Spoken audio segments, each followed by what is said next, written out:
The subcommittee hearing on unidentified anomalous phenomena, or UAPs, will come to order. Welcome, everyone. Without objection, the chair may declare a recess at any time. Additionally, without objection, the following members are waived onto the subcommittee for the purpose of participating in today's hearing: Mr. Burchett of Tennessee, Ms. Luna of Florida, Mr. Getz of Florida, Mr. Burleson of Missouri, Mrs. Ocasio-Cortez of New York, and Mr. Ogles of Tennessee. Without objection, so ordered. For today's subcommittee hearing, both the chair and ranking member will have 10 minutes for opening remarks. We may both be giving some of those minutes to other members of our party. I'm now going to recognize myself for 10 minutes. I'm actually going to try to get out of here in about 4, and then we'll give it to some of my friends over here. Good morning and welcome to the most exciting subcommittee in Congress this week, the Subcommittee on National Security, the Border, and Foreign Affairs, for discussion of unidentified anomalous phenomenon. I'd like to thank the brave military pilots and personnel, such as the witnesses on the panel today, for sharing their stories on how they've engaged UAPs, which has brought attention to this matter. Curiosity and speculation from all walks of life have generated interest in studying what UAPs are and what threats they may pose. I will say that when I was younger in school, I read a book, a 1966 book called Flying Saucers, Serious Business, and for a while, when I was a little bit younger, I thought it was the most important issue out there. The lack of a transparency regarding UAPs, which was one of the themes of that book,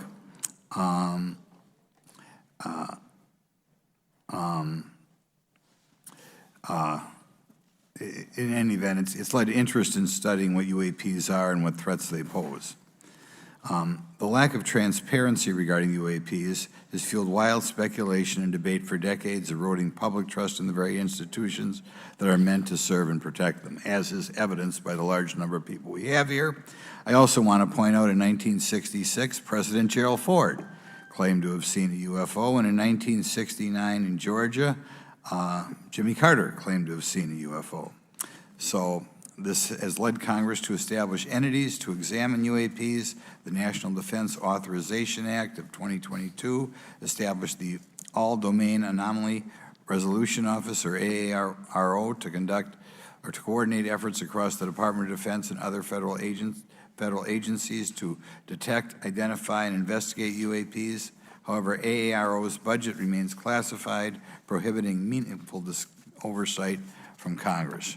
In addition to AARO's efforts, NASA is leading an independent study on UAPs that will identify how UAP data is gathered from both civilian and government entities that can be analyzed to shed light on the topic. However, despite these offices being established, there lies a pressing demand for government transparency and accountability that cannot be overlooked, and that's been a problem that's been around for 50 years. The Biden administration handling of the Chinese spy balloon that violated U.S. airspace is one example how the government is not prepared for these. The Biden administration's description of events has shown that the government continues not to be forthright.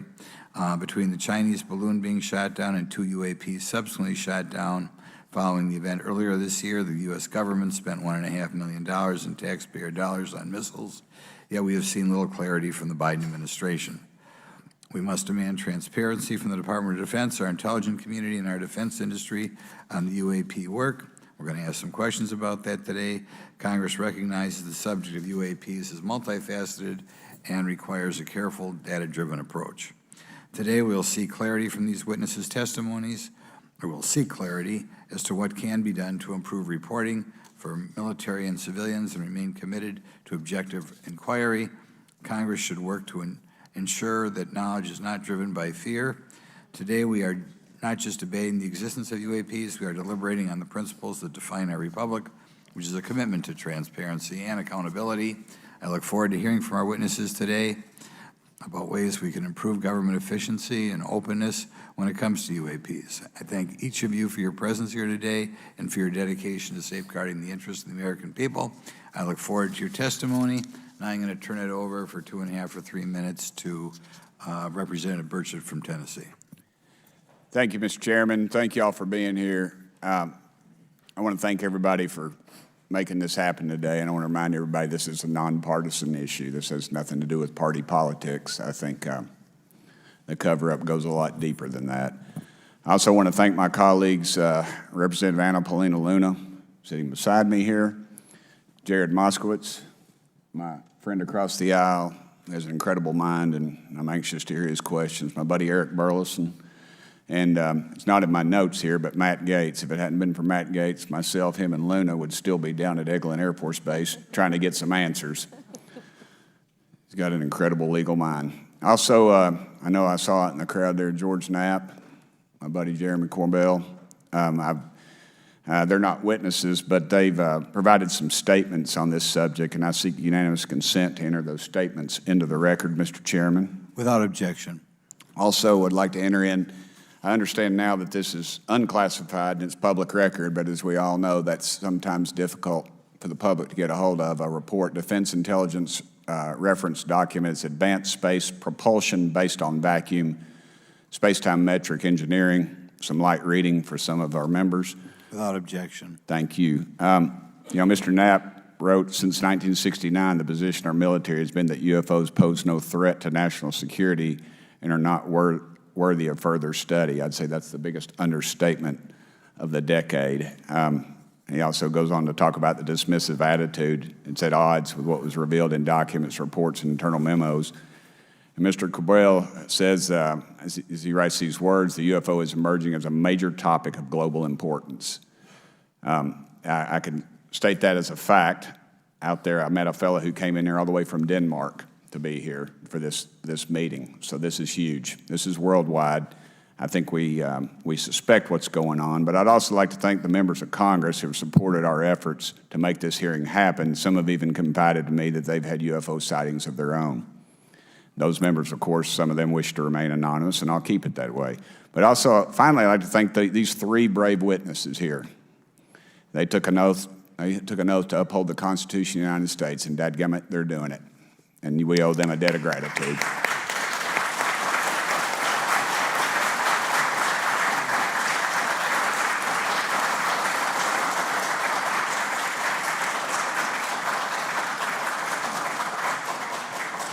Y'all quit clapping, you're cutting in on my time. Just kidding. These folks, they've got nothing to gain from this, and I think you're going to find out that they've endured quite a few slings and arrows. We need to remember them in our prayers and their families. And I'm thankful to them for their honest testimonies. They have done interviews and appeared in documentaries like Accidental Truth to get their stories out there, and now they are all here to testify under oath for Congress. It's been so difficult to get here today. I've said, in the Baptist church, we'd say that the devil's in our way.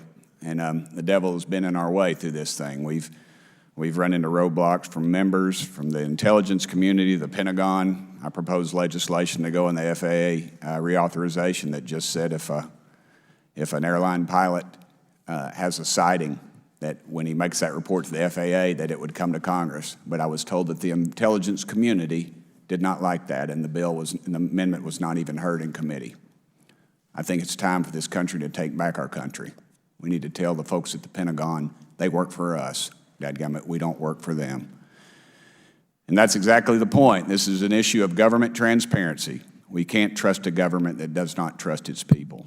We're not bringing little green men or flying saucers into the hearing. Sorry to disappoint about half y'all. We're just going to get to the facts.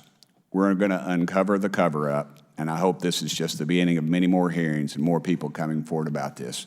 And I yield back the remainder of my time. I think, is it to Representative Luna, Mr. Chairman, or is that?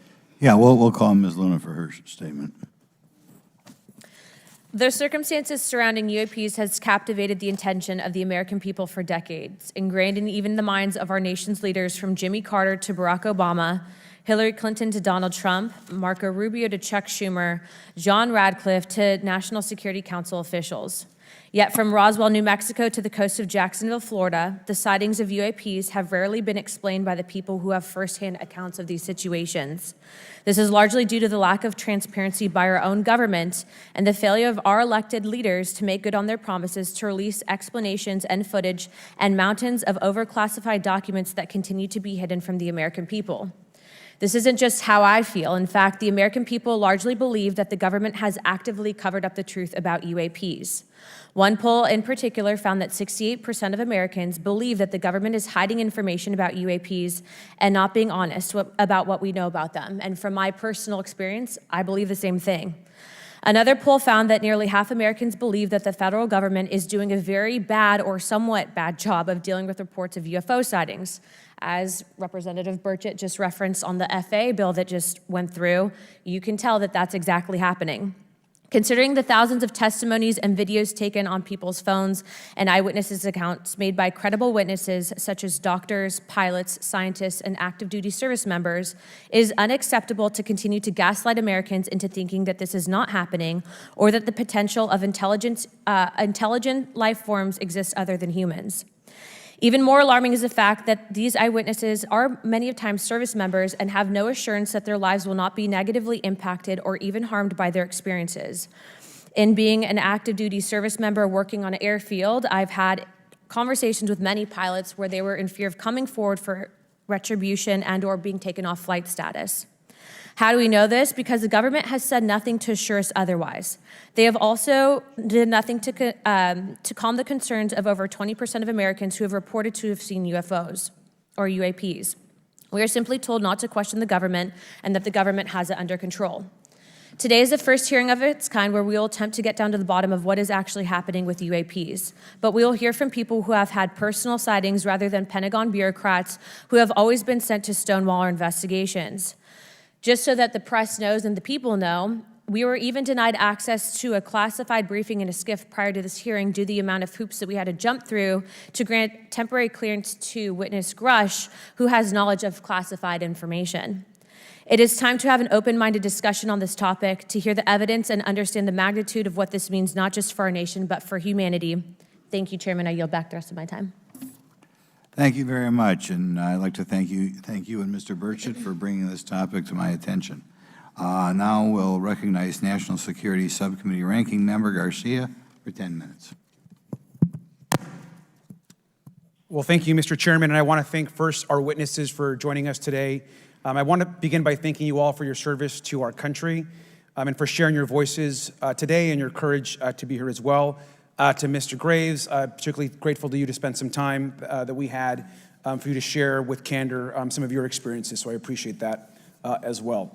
I do want to thank all the members of our subcommittee today and also those that are here and have waved on for their incredible interest in this issue, particularly to Congressman Burchett. I know that your leadership has brought us to this place today, and I want to thank you for that, as well as everyone else that's been engaged in this work. I also want to thank the oversight staff, who I know has been working very hard to ensure that today's hearing is serious, that it's transparent, and that it also provides appropriate answers, as our oversight body always demands. Now, it's really important that we're here in a bipartisan way to have this conversation, which really, to the heart of it, is about national security and key to the subcommittee's core purpose. This is the subcommittee on national security of the Oversight Committee. Now, our witnesses will testify today that UAPs have posed a serious safety threat, and we must understand this. More broadly, we're dealing with real questions that get to the heart of our faith in government. Faith in our institutions, as we all know, is at an all-time low. Partisanship and alternative facts make it too easy to doubt narrative or our institutions.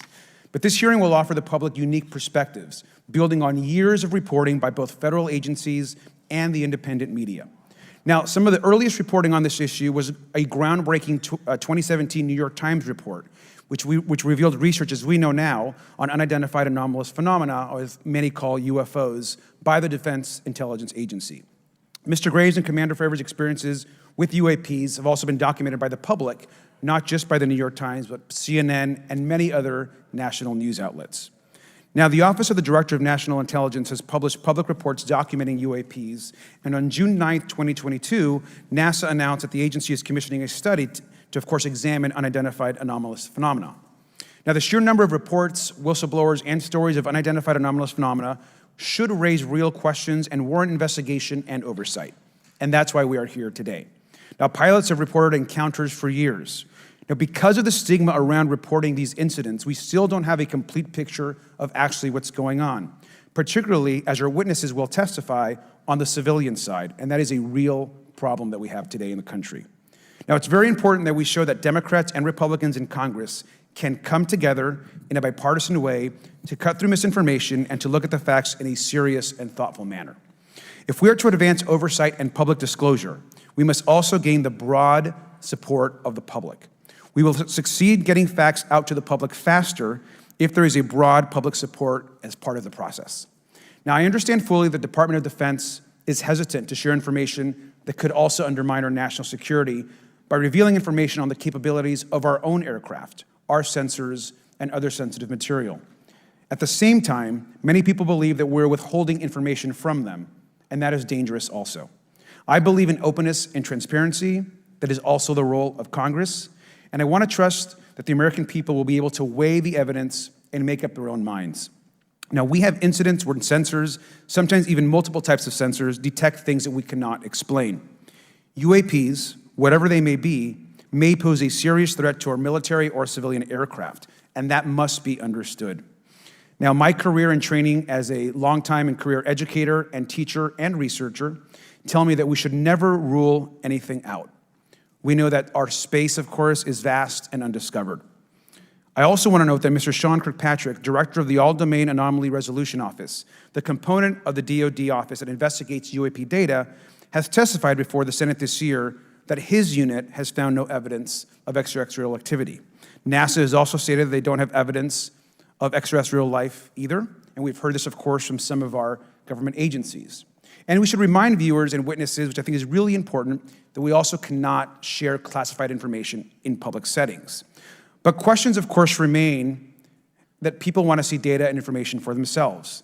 The enormous interest in the hearing today underscores the importance of a fair and open look at the evidence from witnesses who can share their unique perspectives. Now, I know I certainly have a lot of questions, and I know that all the members of our committee do as well.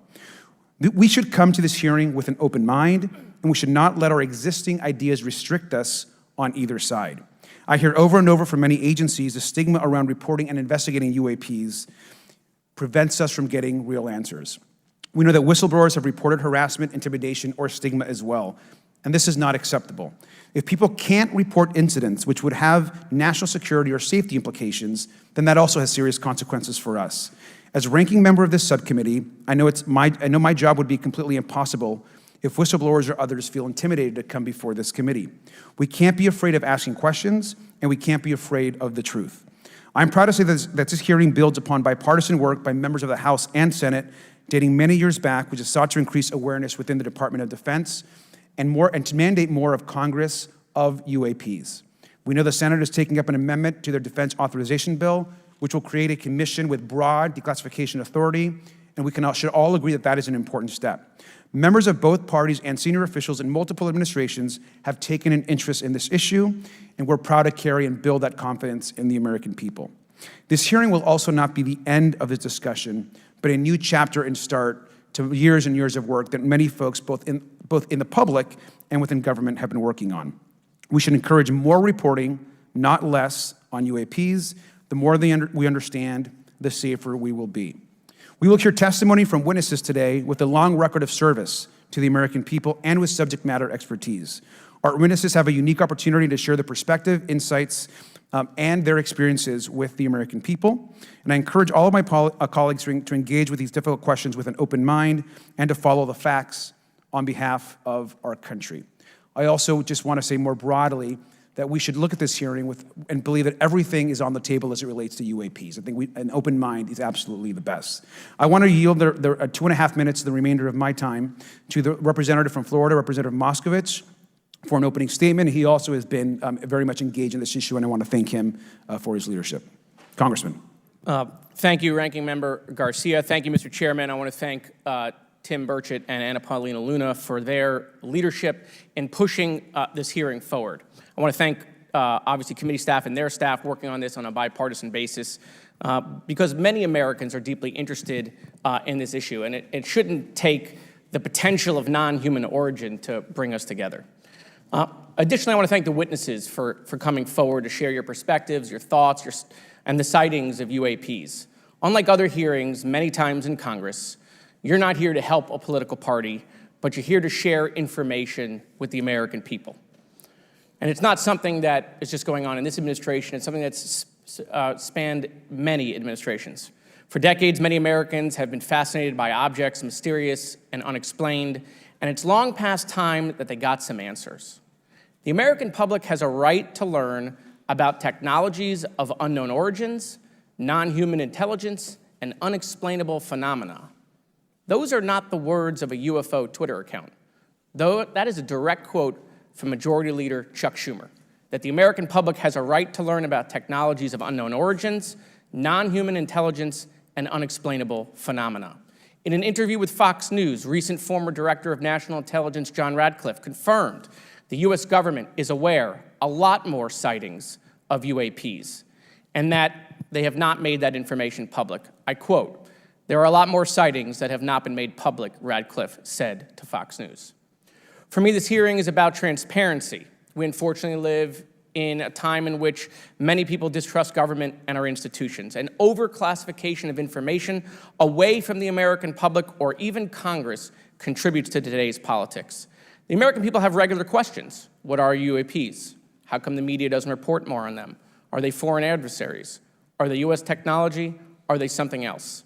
They ask themselves, how come when a Russian jet shoots flares at one of our drones, we have perfect pictures and videos to show the American people and the world, but when it comes to UAPs, nothing? Of course, we must always protect our national security to maintain our superiority, like when stealth helicopters were only rumored to exist, but were used in the Osama bin Laden raid in 2011. But we can't allow that to be used as a shield to keep the American people completely in the dark from basic truths. The American people deserve to hear more about special access programs. Congress has a right to know if there's any unsanctioned weapons development, satellite imagery that has not been provided to Congress. Congress created the All-Domain Resolution Office in the NDAA of 2022. In its initial analysis, there are 171 uncharacterized UAP reports, and this is the words from the report, that appear to have demonstrated unusual flight characteristics or performance capabilities. I believe more information is known about the 171 instances. It's time for Congress to reinsert ourselves. I call on our military leaders and intelligence officials to release more information to the American people about UAPs. And to our military leaders, if there's nothing to conceal, let Congress go to Wright-Patterson Air Force Base, the Dugway Proving Ground, or even Groom Lake in Nevada. We should have disclosure today. We should have disclosure tomorrow. The time has come. Thank you, Ranking Member. Thank you, Mr. Moskowitz, and I would yield back now to our chairman. Thank you. Right, now I'd like to introduce our witnesses. Our first witness is Lieutenant Ryan Graves. He's the Executive Director of Americans for Safe Aerospace. Lieutenant Graves is also a former U.S. Navy F-18 pilot with his own UAP experience. The next witness, David Grusch, is a former senior intelligence officer with the National Geospatial Intelligence Agency and was a senior technical advisor for UAP issues. And finally, retired Navy Commander David Fravor, squadron leader who worked as a naval aviator for 18 years. Mr. Fravor has his own UAP experience, known as the TikTok event. I look forward to hearing from all three of you today. Pursuant to Committee Rule 9G, the witnesses will please stand and raise their right hands. Do you solemnly swear or affirm that the testimony you are about to give is the truth, the whole truth, and nothing but the truth, so help you God? Let the record show that all the witnesses answered in the affirmative. You may be seated. We appreciate you all being here today and look forward to your testimony. I'll remind the witnesses that we have read your written statements and they will appear in full in the hearing record. Please try to limit your oral statements to 5 minutes. As a reminder, please press the button on the microphone in front of you so that it's on and the members can hear you. When you begin to speak, the light in front of you will turn green. After 4 minutes, it'll turn yellow, and the red light, when that comes on, it tells you your 5 minutes have expired.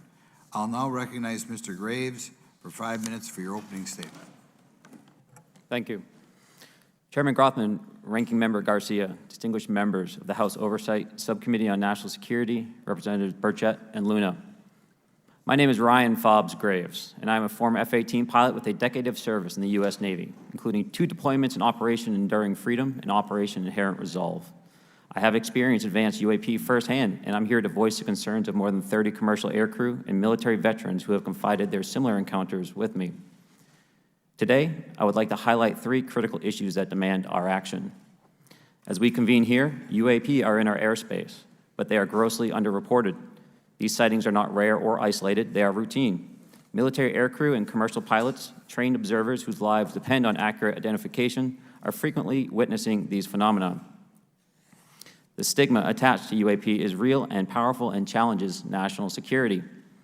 It silences commercial pilots who fear professional repercussions, discourages witnesses, and is only compounded by recent government claims questioning the credibility of eyewitness testimony. Parts of our government are aware of more about UAP than they let on, but excessive classification practices keep crucial information hidden. Since 2021, all UAP videos are classified as secret or above. This level of secrecy not only impedes our understanding, but fuels speculation and mistrust. In 2014, I was an F-18 Foxtrot pilot in the Navy Fighter Attack Squadron 11, the Red Rippers, and I was stationed at NAS Oceana in Virginia Beach. After upgrades were made to our jet's radar systems, we began detecting unknown objects operating in our airspace. At first, we assumed they were radar errors, but soon we began to correlate the radar tracks with multiple onboard sensors, including infrared systems, eventually through visual ID. During a training mission in Warning Area Whiskey 72, 10 miles off the coast of Virginia Beach, 2 F-18 Super Hornets were split by a UAP. The object, described as a dark gray or a black cube inside of a clear sphere, came within 50 feet of the lead aircraft and was estimated to be 5 to 15 feet in diameter. The mission commander terminated the flight immediately and returned to base. Our squadron submitted a safety report, but there was no official acknowledgement of the incident and no further mechanism to report the sightings. Soon, these encounters became so frequent that aircrew would discuss the risk of UAP as part of their regular pre-flight briefs. Recognizing the need for action and answers, I founded Americans for Safe Aerospace. The organization has since become a haven for UAP witnesses who were previously unspoken due to the absence of a safe intake process. More than 30 witnesses have come forward, and almost 5,000 Americans have joined us in the fight for transparency at safeaerospace.org. The majority of witnesses are commercial pilots at major airlines. Often, they are veterans with decades of flying experience. Pilots are reporting UAP at altitudes that appear above them at 40,000 feet, potentially in low Earth orbit or in the gray zone below the Kármán line, making inexplainable maneuvers like right-hand turns and retrograde orbits or J-hooks.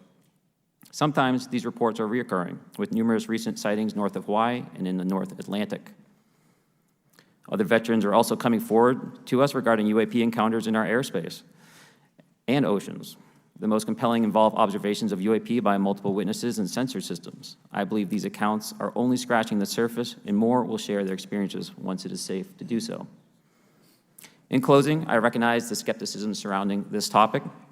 If everyone could see the sensor and video data I witnessed, our national conversation would change. I urge us to put aside stigma and address the security and safety issue this topic represents. If UAP are foreign drones, it is an urgent national security problem. If it is something else, it is an issue for science. In either case, unidentified objects are concerned for flight safety. The American people deserve to know what is happening in our skies. It is long overdue. Thank you. Mr. Grusch? Mr. Chairman, ranking members and congressmen, thank you. I'm happy to be here. This is an important issue, and I'm grateful for your time. My name is David Charles Grusch. I was an intelligence officer for 14 years, both in the U.S. Air Force, both active duty, Air National Guard, and Reserve, at the rank of major, and most recently from 2021 to 2023, at the National Geospatial Intelligence Agency, NGA, at the GS-15 civilian level, which is the military equivalent of a full bird colonel. I was my agency's co-lead in unidentified anomalous phenomena and transmedium object analysis, as well as reporting to the UAP task force, UAPTF, and eventually, once it was established, the All Domain Anomaly Resolution Office, AARO. I became a whistleblower through a PPD 19 urgent concern filing in May 2022 with the Intelligence Community Inspector General. Following concerning reports from multiple esteemed and credentialed current and former military and intelligence community individuals that the U.S. government is operating with secrecy above congressional oversight with regards to UAPs.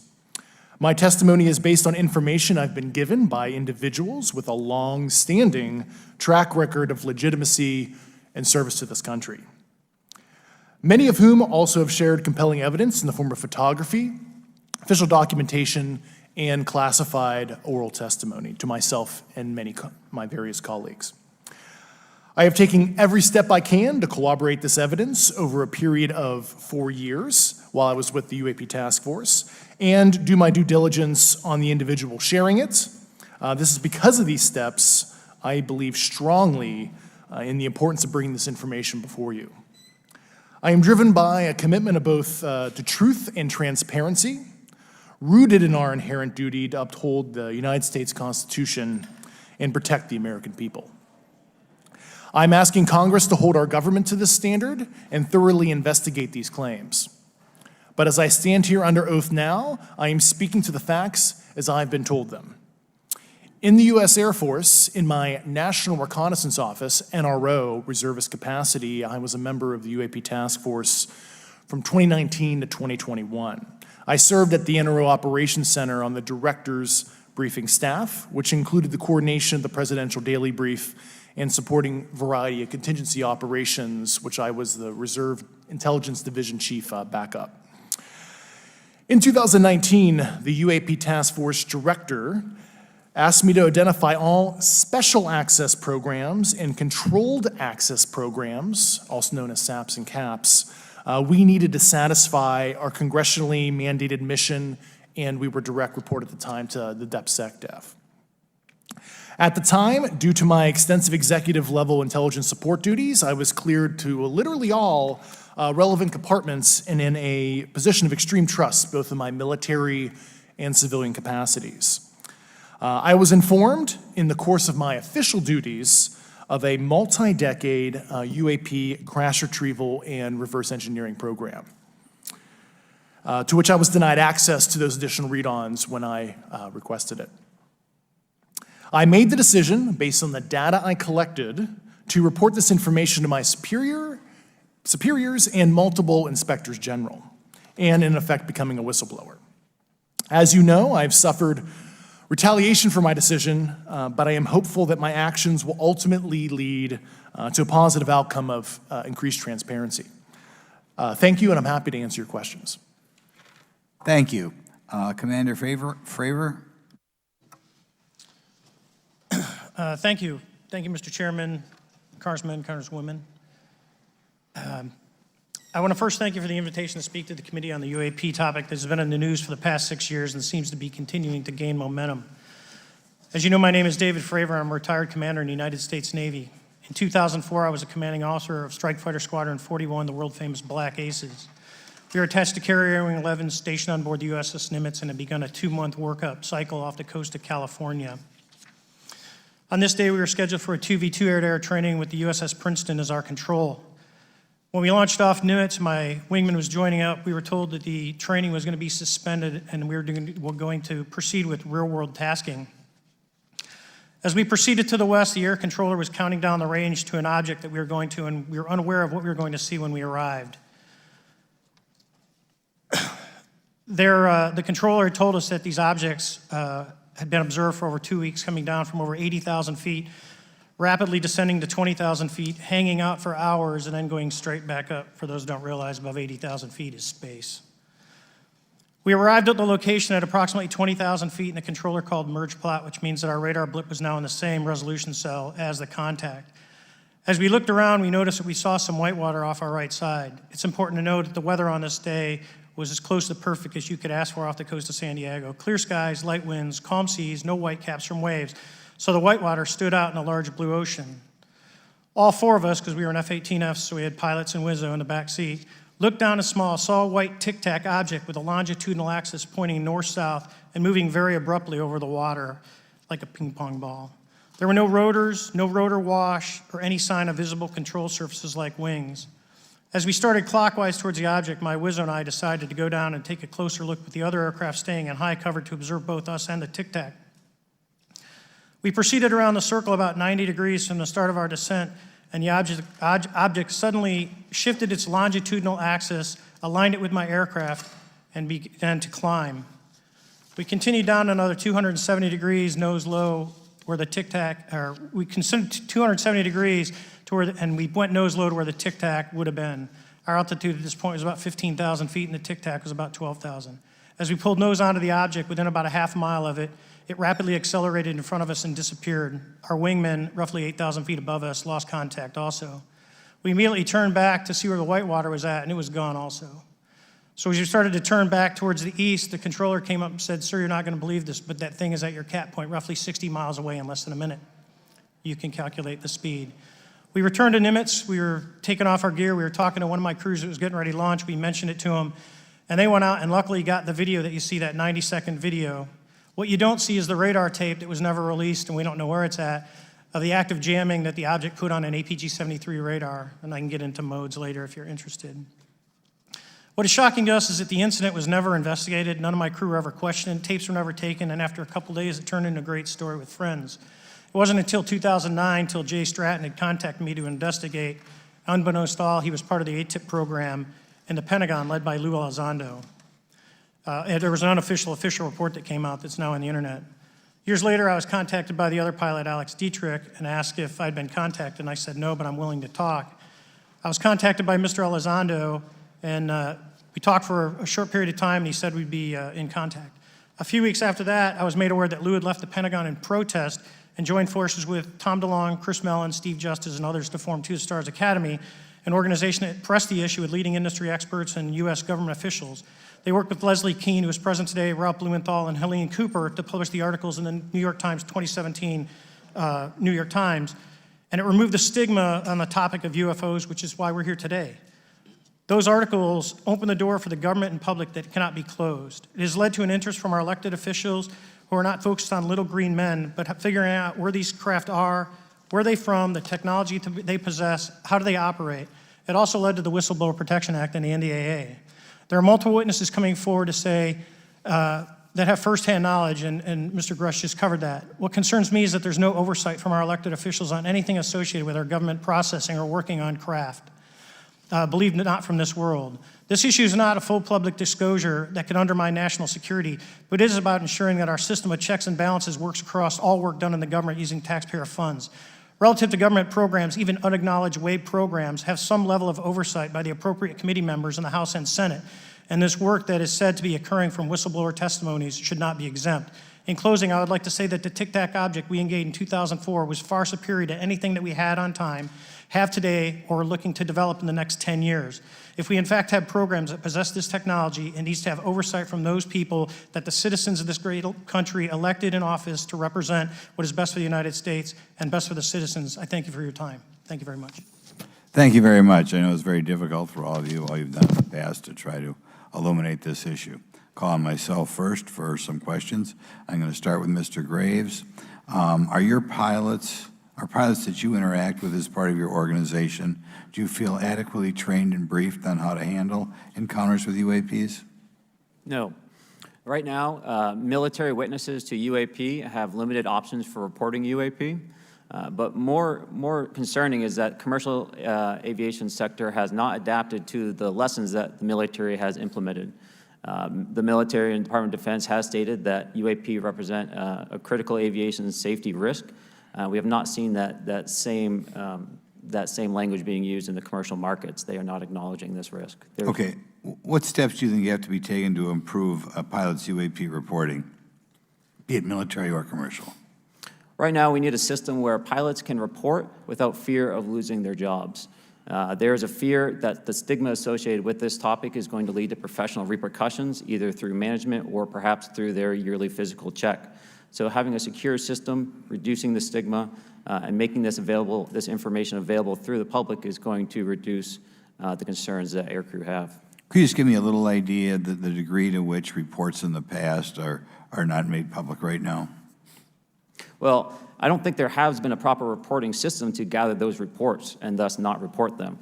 So to answer your question, I think there is a dearth of data due to the fact that the reporting has been limited up to this time. Could you tell me why you believe it's, kind of to play the devil's advocate, a reason why some of this stuff should not be available to the public? There's certainly some national security concerns when we use our advanced sensors in our tactical jets to be able to identify these objects. However, there's no reason that the objects themselves would be classified. I would be curious to see how the security classification guideline actually spells out the different nuances of how this topic is classified from the perspective of UAP, not national security. I'll give you a follow-up on that. Assuming that there are reasons why not all this should be made public, this has been around for a long period of time. Can any of the three of you think of any reason why anything related to UAPs, say 15 years and back, should not be immediately made public?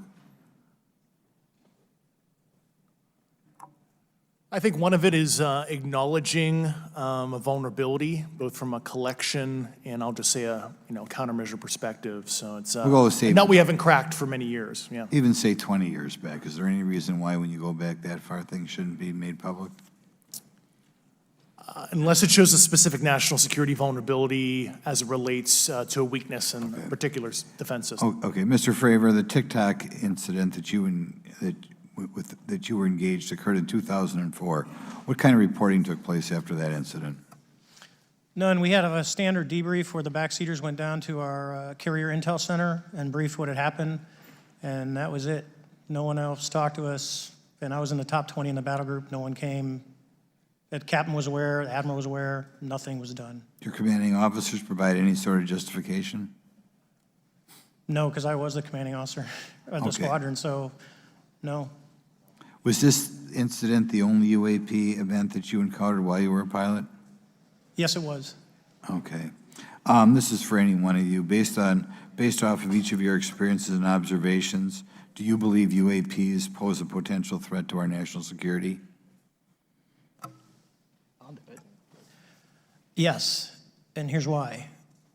The technology that we faced was far superior than anything that we had, and you could put that anywhere. If you had one, you captured one, you reverse engineered it, you got it to work, you're talking something that can go into space, go someplace, drop down in a matter of seconds, do whatever it wants, and leave, and there's nothing we can do about it.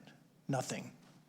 Okay. You two? Well, I would also like to add, from a commercial aviation and military aviation perspective, we deal with uncertainty in our operating space as a matter of our professional actions. Identifying friend from foe is very important to us. And so when we have unidentified targets and we continue to ignore those due to a stigma or a fear of what it could be, that's an opening that our adversaries can take advantage of. What steps should be taken to better understand and respond to UAP encounters in the interest of national security? There needs to be a location where this information is centralized for processing, and there needs to be a two-way communication loop so the operators on the front end have a feedback and can get best practices on how to process information, what to do, and to ensure that their reporting is being listened to. Right now, there is not a lot of back and forth. Mr. Grusch, in your complaint to the intelligence community inspector general, you claim that you believe information is being hidden. What kind of information do you think was hidden, and do you think it should remain hidden? Yes, I can speak to that very briefly in an unclassified manner. As you know, the preponderance of my complaint was classified to the intelligence communities. Both material acquisition and exploitation activity, also baselining the UAPs but not sharing it with intelligence professionals that are actually doing step briefs to pilots, that kind of information. Yeah. Okay. Thank you very much. Now we'll go to Mr. Garcia. Thank you. Again, thank you all for your service and for testifying today. Want to just talk about the UAPs as it relates to what we're seeing in the pilots' interaction with UAPs. Particularly, Mr. Graves, one of the, I think, concerns that for members of this committee is this idea that pilots, there's no system to actually report UAPs and the stigma around pilots. And so can you just briefly, you mentioned that you're working with 30 pilots right now that have had encounters with UAPs, but you've also, I believe, discussed and know of many more pilots. This is just those that you're currently working with. Is that correct? Can you expand on that? Certainly. I'll break that down in two ways. First, when we were first experiencing these objects off the eastern seaboard in the 2014 to 2015 time period, anyone that had upgraded their radar systems were seeing these objects. So there was a large number of my colleagues that were detecting these objects off the eastern seaboard. They were further correlating that information with their other onboard sensors, and many of them also had their own eye sightings as well of these objects. Now, that was our personal firsthand experience at the time. Since then, as I've engaged this topic, others have reached out to me to share their experiences, both on the military side as well as the commercial aviation side. On the military aviation side, veterans that have recently got out have shared their stories and have expressed how the objects we were seeing in 2014, 2015 continued all the way to 2019, 2020, and beyond. And so it became a generational issue for naval aviators on the eastern seaboard. This was something we were briefing to new students. This is something that was included in the notice to airmen to ensure that there was no accidents. And now with commercial aviators, they are reaching out because they're having somewhat similar experiences as our military brothers and sisters, but they do not have any reporting system that they can send this to. And let me just add, both to Mr. Fravor as well as Mr. Graves, not having this system for reporting, would you both agree that it's harmful to not just our national security interests, but to understand this phenomenon of what's happening with UAPs? I think it's actually a travesty that we don't have a system to correlate this and actually investigate. You know, so if you took the East Coast, you know, there's coastal radars out there that monitor our air defense identification zone, so out to 200 miles. They can track these, you know, so when you see them, they could actually go and pull that data and get maneuvering. And instead of just having the airplanes, there's other data sources out there. And I've talked to other government officials on this. So you need a centrally located repository that these reports go to.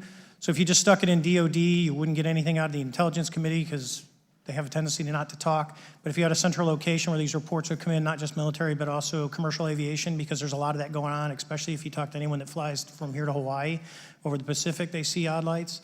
So I think you need to develop something that allows you a central point to collect the data in order to investigate. Mr. Graves? I would concur with everything Mr. Fravor said.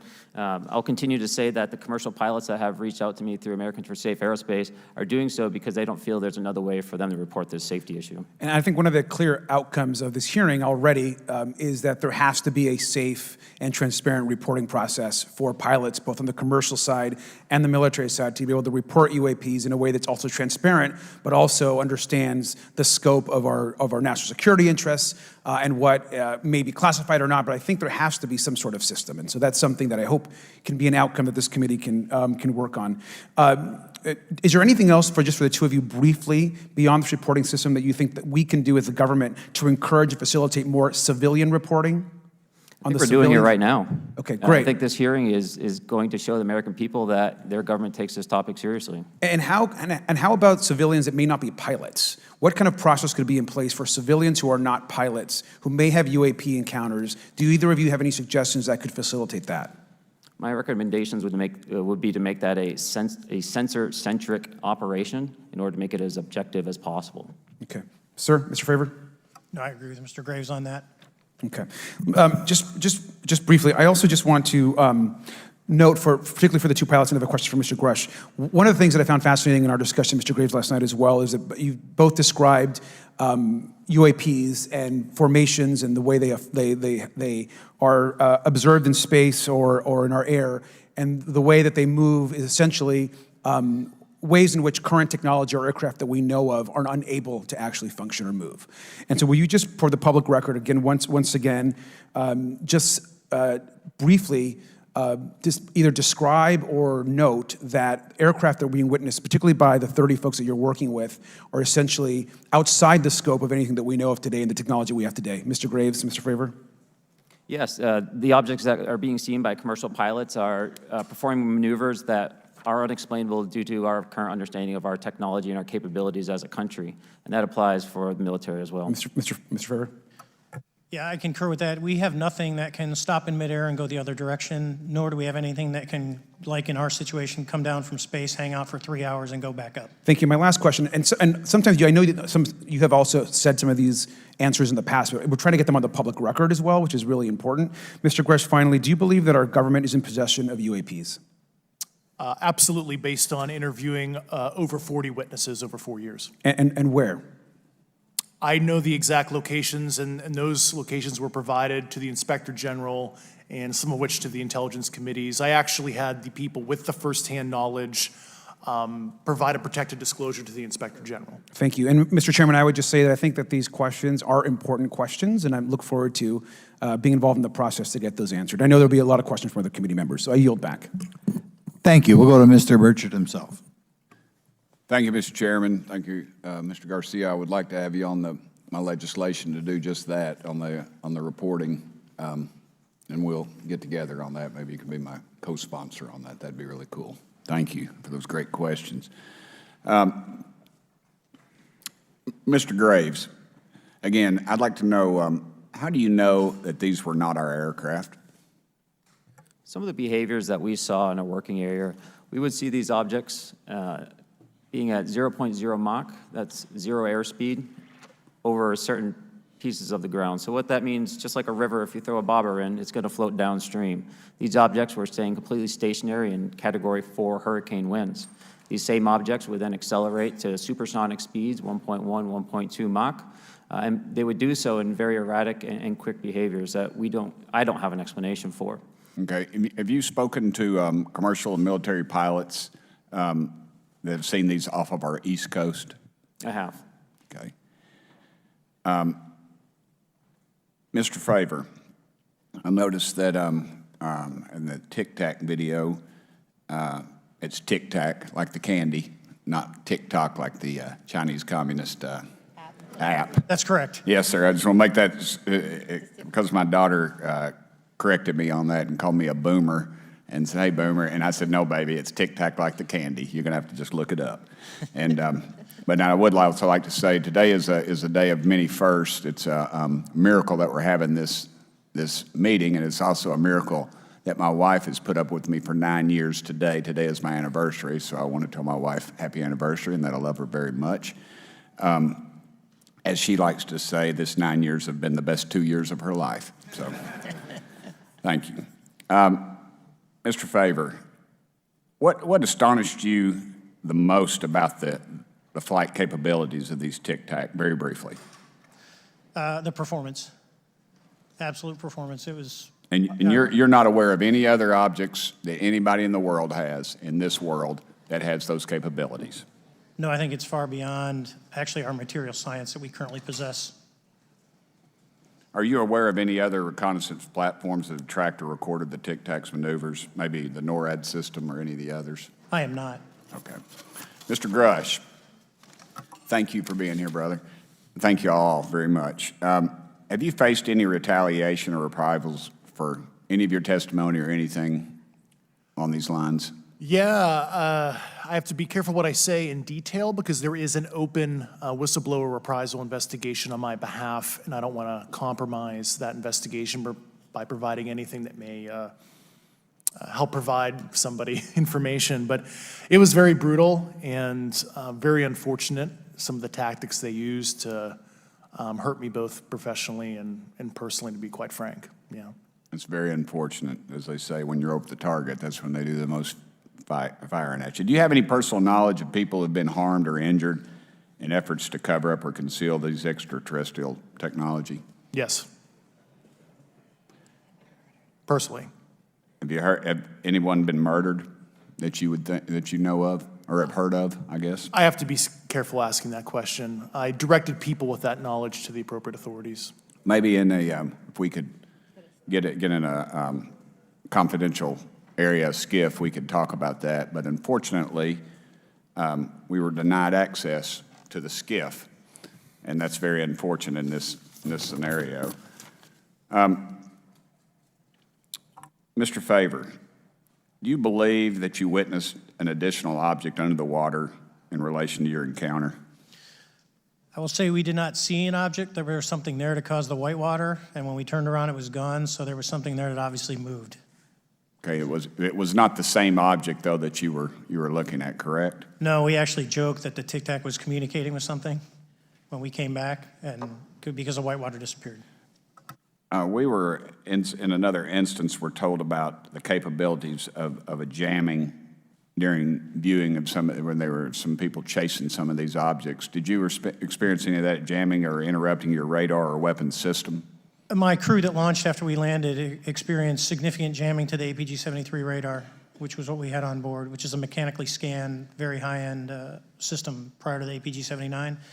And yes, it did pretty much everything you could do: range, velocity, aspect, and then it spit the lock, and the targeting pod is passive. That's what we were able to get the video on.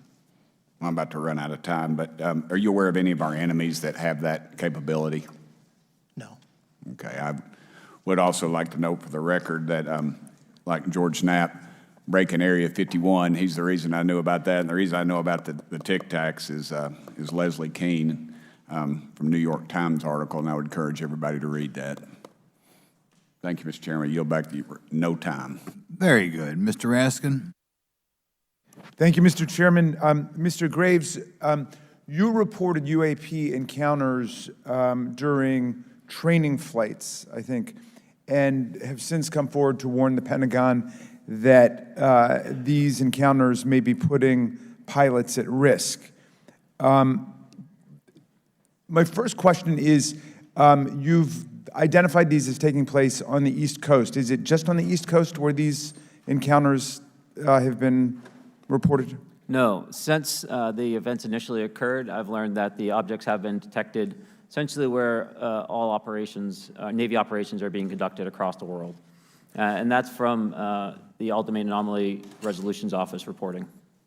All right, can you describe your experience after you decided to come forward and go public with your experience? Certainly. Like many others, in 2017, I saw the New York Times article come out as well. And for me, it was special because I recognized the voices on the video. I recognized the video itself. I had seen it when it was taken. I'd seen it when it was debriefed. And so that kind of shook me because I realized that this problem was still ongoing. And so I reached out to colleagues back on the East Coast and realized that this was still a safety risk that they were dealing with, that they had essentially hit a wall with how they could move forward on this conversation. It was at that point when I decided to try to move the conversation forward myself. Are there common characteristics to the UAPs that have been cited by different pilots, and can you describe what the convergence of descriptions is? Certainly. We were primarily seeing dark gray or black cubes inside of a clear sphere. I'm sorry, dark gray or black cubes? Yes, inside of a clear sphere, where the apex or tips of the cube were touching the inside of that sphere. And that was primarily what was being reported when we were able to gain a visual tally of these objects. And that occurred over almost 8 years. And as far as I know, it's still occurring. So I take it that you're arguing what we need is real transparency in a reporting system so we can get some clarity on what's going on out there, because there are many pilots in your situation, but we should have a way of developing a systematic inventory of all of such encounters. Is that right? Yes, and I think we need both transparency and the reporting. We have the reporting, but we need to make sure that information can be promulgated to commercial aviation as well as the rest of the populace. Mr. Grusch, what about you? What was your experience after you came forward? Well, it's only been about 2 months or so I guess my experience has been overwhelming support from former colleagues of mine that have privately messaged me, and I do appreciate that. But I do have knowledge of active planned reprisal activity against myself and other colleagues, and it's very, very upsetting to me. Coming from where? Certain senior leadership at previous agencies I was associated with. And that's all I'll say publicly, but I can provide more details in a closed environment. Okay. Well, I hope you understand that there would be bipartisan rejection of any attempt to vilify, demonize, or engage in other reprisals against our witnesses and people who are telling the truth from their perspective. Yeah, there were certain colleagues of mine that were brutally administratively attacked, and it actually makes me very upset as a leader to see that happen to other coworkers and actually superiors of mine over the last 3 years. How do you account for that response? That seems like a bizarre response. I call it administrative terrorism. That's their quiver, their tool in the toolbox to silence people, especially the career government service cares about their career, cares about their clearance, their reputation to climb the ladder. And when you threaten that float, career path, a lot of people back off. But I'm here to represent those people, so. Mr. Fravor, what about you? What has your experience been since you've come forward with your perspective on this? Actually, I've been treated very well. And the 6 people that were involved, myself included, all of them have or will be retiring from the military as 05s or 06s. And all my friends that are very senior, 3 and 4 stars, I've talked to them, they believe, they understand there's a problem, but no, I was actually treated really well. And what is your general interpretation of these phenomena, or what is your current thinking of trying to make sense of them? Well, I'll say, I'm not like a UFO fanatic. It's not me, but I will tell you that what we saw with 4 sets of eyes over a 5-minute period, still, there's nothing, we have nothing close to it. It was amazing to see. I told my buddy I wanted to fly it, but yeah, it's just an incredible technology. All right, Mr. Chairman, thank you very much. I'll yield back to you. Thanks. On to Ms. Luna. Mr. Grusch, in speaking to you yesterday, I just wanted to follow up on Representative Raskin's questions. In the last couple of years, have you had incidences that have caused you to be in fear for your life for addressing these issues? Yes, personally. Okay. Yeah. I just want everyone to note that he's coming forward in fear of his life. To put in perspective, if they were really not scared about this information coming out, why would someone be intimidated like that? To your knowledge, are NHIs working with adversarial foreign governments in either technology exchange programs or back engineering programs? I don't have data on that. I'm not sure. Have you heard or you had people come forward to present that evidence? Not that particular evidence that you just espoused. Okay, on the 19th of April, Dr. Kirkpatrick, head of Aero, had said that he did not find any evidence of UAPs. You also stated that you had, in your interview, that you had briefed him on information that you were uncovering, but that he did not follow up with you. Were the items that you divulged to him pertinent to national security? Yes, him and I had a classified conversation in April 2022 before he took over Aero in July 2022, and I provided him some concerns I had. Do you know why he might not have followed up with you?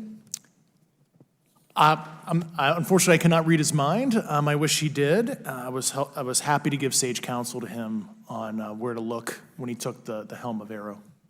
Okay, and then my last question for you before I move to Mr. Graves is you received prior approval from the Defense Department to speak on certain issues, correct? Correct, through DOPSR, DoD Pre-Publication and Security Review, and I just want to remind the public, they're just looking from a security perspective. These are my own personal views and opinions, not the department's. Okay, I'm asking that though mainly because I think that there are many people that would like to discredit you, so it does bring a certain amount of credibility to your testimony. I'm required by law to do that as a former intelligence officer, or I go to jail for revealing classified information. Yeah, we don't want you to go to jail. My next question would actually be for Mr. Graves. Can you please explain to me in detail the event that occurred at Vandenberg Air Force Base? Certainly. In the 2003 timeframe, a large group of Boeing contractors were operating near one of the launch facilities at Vandenberg Air Force Base when they observed a very large 100-yard sided red square approach the base from the ocean and hover at low altitude over one of the launch facilities. This object remained for about 45 seconds or so before darting off over the mountains. There was a similar event within 24 hours later in the evening. This was a morning event, I believe 8:45 in the morning. Later in the evening, post-sunset, there were reports of other sightings on base, including some aggressive behaviors. These objects were approaching some of the security guards at rapid speeds before darting off. And this is information that was received through one of the witnesses that have approached me at Americans for Safe Aerospace. Was this documented in any official form, whether it was a police blotter? Yes, they had official documentation and records from the event that the witness held over the years. And I'm not going to ask you to do it right now for time reasons, but you'd be able to sketch what was witnessed, correct? And have you seen that before on any other equipment and/or during your flight time? I have not seen what they've described. This object was estimated to be almost the size of a football field. and I have not seen anything personally that large. Okay, and then another question on follow-up referencing the gimbal video Go Fast incident. Can you just clarify, because to our understanding, the footage was actually cut off at a certain point, but what happens at the end of that video, just for those Americans specifically that are wanting to know about the rest of that footage? Certainly. There was some uncertainty or instability with the object. It seemed to rock a bit, and that's the last I had seen of the video. Much of the data that I would recommend be analyzed would consist of radar data that would provide precise kinematics on the object, as well as the fleet of objects that were operating nearby. Okay, and follow-up, in regards to the reporting procedures that Mr. Garcia had addressed on, as well as Representative Burchett, with the FAA, to your understanding, pilots that are seeing this, commercial airline pilots, are they receiving cease and desist letters from corporations for coming forward with information in regards to safety for potential airline passengers? I have been made privy to conversations with commercial aviators who have received cease and desist orders. So the American public should know that corporations are putting their own reputations on the not the line, but ahead of the safety of the American people. And I think, would you agree with that statement? It appears so. Okay. And I guess this would be my last, I'm out of time. I yield. I'll be back. Good. Mr. Moskowitz. Thank you, Mr. Chairman. Gentlemen, let's talk about the laws of physics for a second. Mr. Graves and Commander Fravor, I heard you talk about speed. When those objects broke the sound barrier, did they make a sonic boom? I was in a jet. You can't hear anything. It's kind of loud in there. Yeah, you're not able to actually personally tell within the vehicle. I will say the objects that we were seeing, they were spherical, and they were observed up to Mach 2, which is a very non-aerodynamic shape. What about G-forces? Let's talk about G-forces of those vehicles. Could a human survive those G-forces with known technology today? No. No, not for the acceleration rates that we observed. Okay. What about what they look like? How close did you get? Did you see a seam or a rivet or a section? And what I mean is, obviously, the jets you're flying have all those things. Did these objects have those? Do you want to go, Ryan? I didn't have the detail to be able to tell that. So we got within a half mile of Tic Tac, which people say that's pretty far, but in airplanes, that's actually relatively close. No, it was perfectly white, smooth, no windows, although when we did take the original FLIR video that is out there, when you put it on a big screen, it actually had two little objects that came out of the bottom of it. But other than that, no windows, no seams, no nothing. Mr. Grusch, as a result of your previous government work, have you met with people with direct knowledge or have direct knowledge yourself of non-human origin craft? Yes, I personally interviewed those individuals. Mr. Grusch, as a result of your previous government work, have you met with people with direct knowledge or have direct knowledge yourself about ATs, advanced technologies that the U.S. government has? Based on conventional advanced tech, I was briefed to the preponderance of the Defense Department's both space and aerospace compartmented programs, yeah. Do you have knowledge or do you have reason to believe that there are programs in the advanced tech space that are unsanctioned? Yes, I do. Okay. Yeah. And when you say that they're above congressional oversight, what do you mean? Complicated question.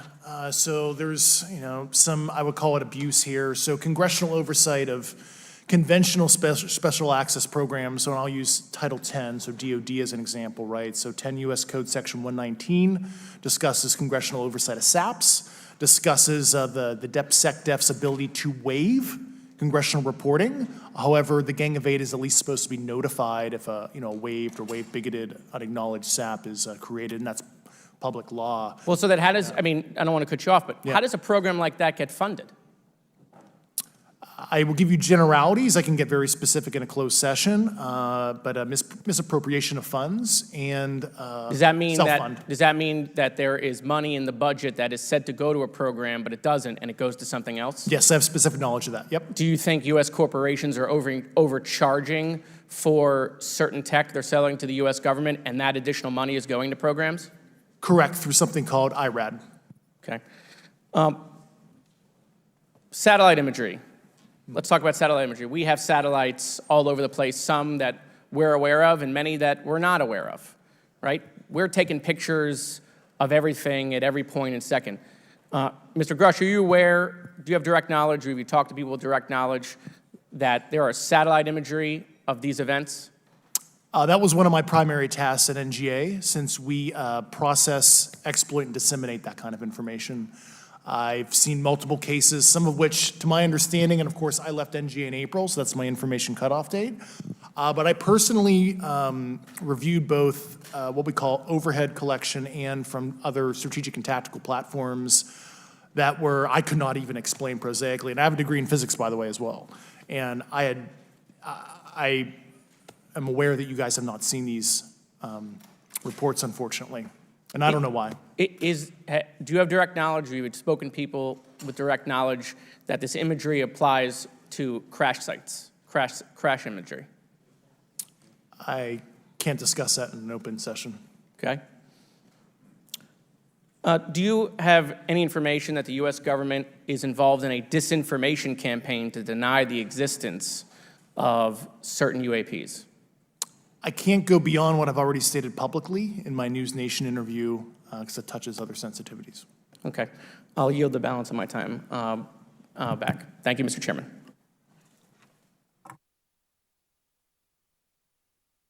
Ms. Fox? Thank you, Mr. Chairman, and I thank our witnesses for being here today. Mr. Grusch, in your sworn testimony, you state that the United States government has retrieved supposedly extraterrestrial spacecraft and other UAP-related artifacts. You go so far as to state that the U.S. is in possession of, quote, non-human spacecraft, end quote, and that some of these artifacts have circulated with defense contractors. Several other former military and intelligence officials have come forward with similar allegations, albeit in non-public settings. However, Dr. Sean Kirkpatrick, the director of AARO, previously testified before Congress that there has been, and I quote, no credible evidence thus far of extraterrestrial activity or of, quote, off-world technology brought to the attention of the office. To your knowledge, is that statement correct? It's not accurate. I believe Dr. Kirkpatrick mentioned he had about 30 individuals that have come to Aero thus far. A few of those individuals have also come to Aero that I also interviewed, Okay. and I know what they provided Dr. Kirkpatrick and their team. Okay. I was able to evaluate Okay, that information. I need to go on. Sure. But my understanding that his statement is accurate, came from a direct quote. And this contradiction is a perfect example of why we need to inject transparency into our government.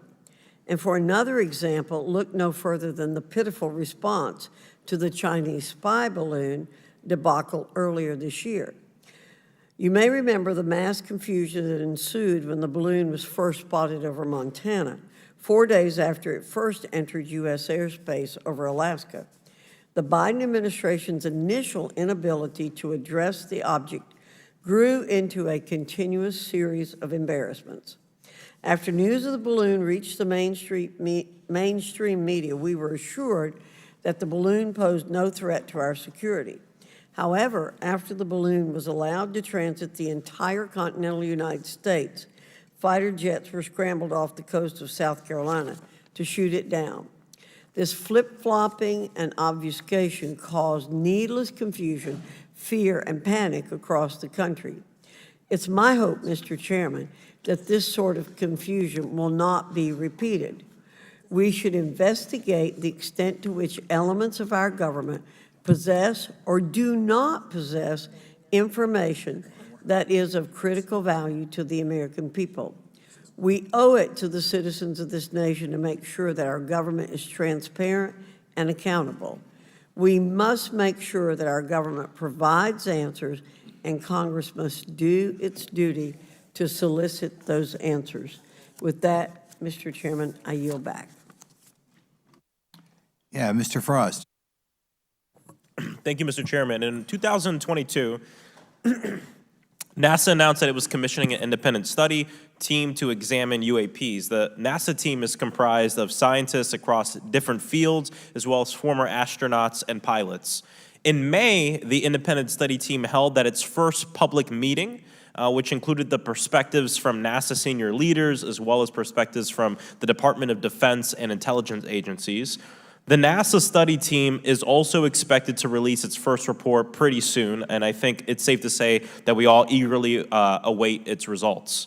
Mr. Graves, how might NASA's research influence the commercial industry regarding safety in UAP?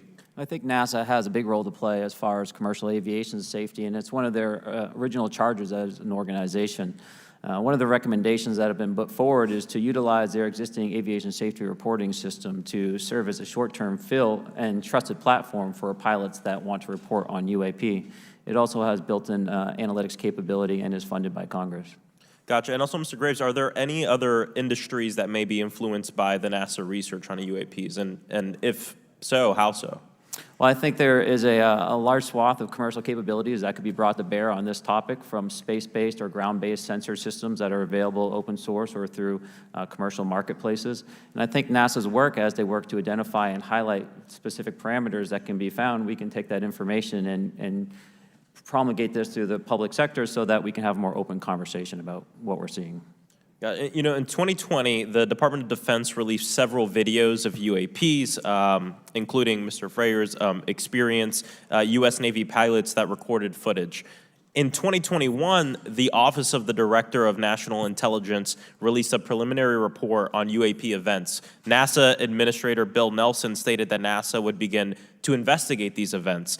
In fact, I sit on Science, Space, and Technology Committee, and when we were doing a hearing with the NASA Administrator Bill Nelson, I asked, you know, why NASA needed to be fully funded, and there were many great reasons, but one of them was actually had to do with UAPs. He actually mentioned, you know, is there life out there? I don't know. And so either way, these actions ultimately led NASA to assemble the independent study team that I mentioned earlier. Also in 2021, Harvard University stood up the Galileo project to research and examine the origins of UAP. So it seems like both, you know, from NASA and in the higher education community, because of the work that y'all have done and people standing up, you know, I think we're seeing some of that stigma slowly going away. Mr. Fravor, do you believe that military pilots feeling empowered to share their UAP experiences has directly impacted the scientific community's research goals on this topic? I would say yes. I would say that, you know, starting in 2017, when it actually came out, it took that stigma away. I mean, I've talked to multiple senators who said prior to that, if you'd have mentioned UAP, you'd have been laughed off the hill. And now we're sitting here today for a public testimony on what's actually going on. You know, I'm hoping that this curve will be more of an exponential and we'll get more and more transparent to the level that we can. Yeah, yeah, I mean, it's important. I couldn't imagine, you know, I'm not a pilot, but I used to fly gliders in Civil Air Patrol. Huh? Yeah, yeah. Pilot? I mean, you know. And so either way, I mean, I couldn't imagine, you know, being in the glider and seeing something, and then not feeling like I had the agency to talk about it. Mr. Graves, can you discuss the importance of seeking scientists to sit on your advisory board? Absolutely. I think ultimately this is going to be a scientific problem. And not only that, it's also an engineering problem. I've been working with the American Institute of Aeronautics and Astronautics to help them stand up a UAP integration committee to help integrate their engineering prowess into this problem. And so, yes, very much, I think this is an engineering and scientific problem as much as a national security problem. And how might Congress help to facilitate partnerships between the scientific community and the UAP focus groups within government? Well, I think one of the things they can do is to have these types of hearings to communicate to the public that this is a topic of interest. I think that there is a pseudo-market, if you will, of interested capabilities and talent that want to approach this topic, and we're seeing that start to grow now. So I think continued conversation, reduction of stigma is going to allow that to flourish and allow answers to help generate themselves. Thank you all for being here and thank you for your work. I think it's important that we keep our top scientific minds focused on this issue and look for ways to increase collaboration. Thank you so much. I yield back. Mr. Comer. Thank you, Mr. Chairman. Let me say I want to thank you for having this hearing, and I want to thank Mr. Burchett, Ms. Luna for leading this hearing. And with that, I yield my 5 minutes to Mr. Burchett. Thank you, Mr. Chairman. I'm going to direct this, I believe, to Mr. Grusch, but if any of you all feel like you need to jump in, just jump right in. We're good. Has the U.S. government become aware of actual evidence of extraterrestrial, otherwise unexplained forms of intelligence? And if so, when do you think this first occurred? I like to use the term non-human. I don't like to denote origin. Keeps the aperture open, both scientifically. Certainly, like I've discussed publicly previously, 1930s. Okay.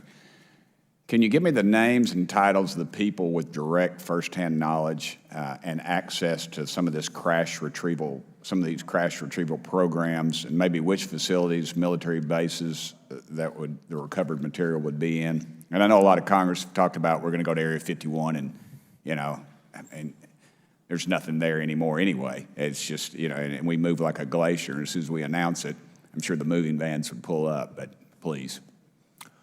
I can't discuss that publicly, but I did provide that information both to the Intel committees and the Inspector General.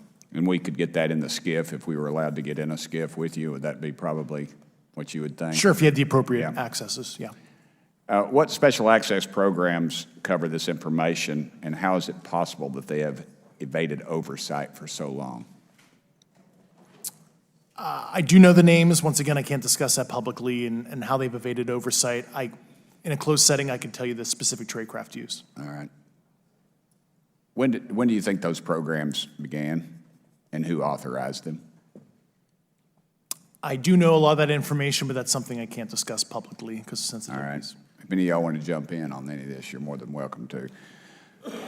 What level of security clearance is required to fully access these programs? Well, anybody who has... and I say that because myself, Representative Gates, and Representative Luna were basically turned away at one point at Eglin. So please go right ahead. Certainly difference between member access and, say, somebody like me, but anybody who has a TSSCI clearance and meets the eligibility criteria, the access adjudicative authority should be able to grant you access. Mr. Burchett, if you'll yield, so just to put a fine point on that, there's nothing that you're aware of that's above special access program classification. It's a misnomer that there's anything actually above top secret. Executive Order 13526 delineates the classification levels. Right, but I draw a point on that because we can have access to those programs, and so the notion that we're not being given that access sort of defies our typical muscle memory here in Congress. Thank you, Mr. Burchett. I'll yield back to you. Thank you, Mr. Gates. Along those lines, Title 10, you may not know this or not, but Title 10 and Title 50 authorization, they seem to say they're inefficient. So who gets to decide this, in your opinion, in the past? It's a group of career senior executive officials. Okay, are they government officials? Both in and out. Do what? Both in and out of government, and that's about as far as I can go there. Yeah. All right, well, that leads to my next question. Which private corporations are directly involved in this program? How much taxpayer money has been invested in these programs, to your knowledge? I mean, we know we audit the Pentagon every year, and I've been here 5 years, and they failed the dadgum thing every year. They lose over $1 billion a year, we think, and I was told the Department of Defense maybe 60% of their assets are unaccounted for, whatever the heck that means. In the public sector, you go to jail for that kind of crap. So tell me. Yeah, I know when I'm $1 off of my DTS travel voucher, I get hammered, but it seems like it doesn't work the other way. If you sell over $600 worth of stuff on eBay now, you get a call from the IRS. So please, what corporations? Yeah, I don't know the specific metrics towards the end of your question. The specific corporations I did provide to the committees in specific divisions, and I spent 11 and a half hours with both Intel committees. So. Okay, has there been an active U.S. government disinformation campaign to deny the existence of unidentified aerial phenomena? And if so, why? I can't go beyond what I've already espoused publicly about that.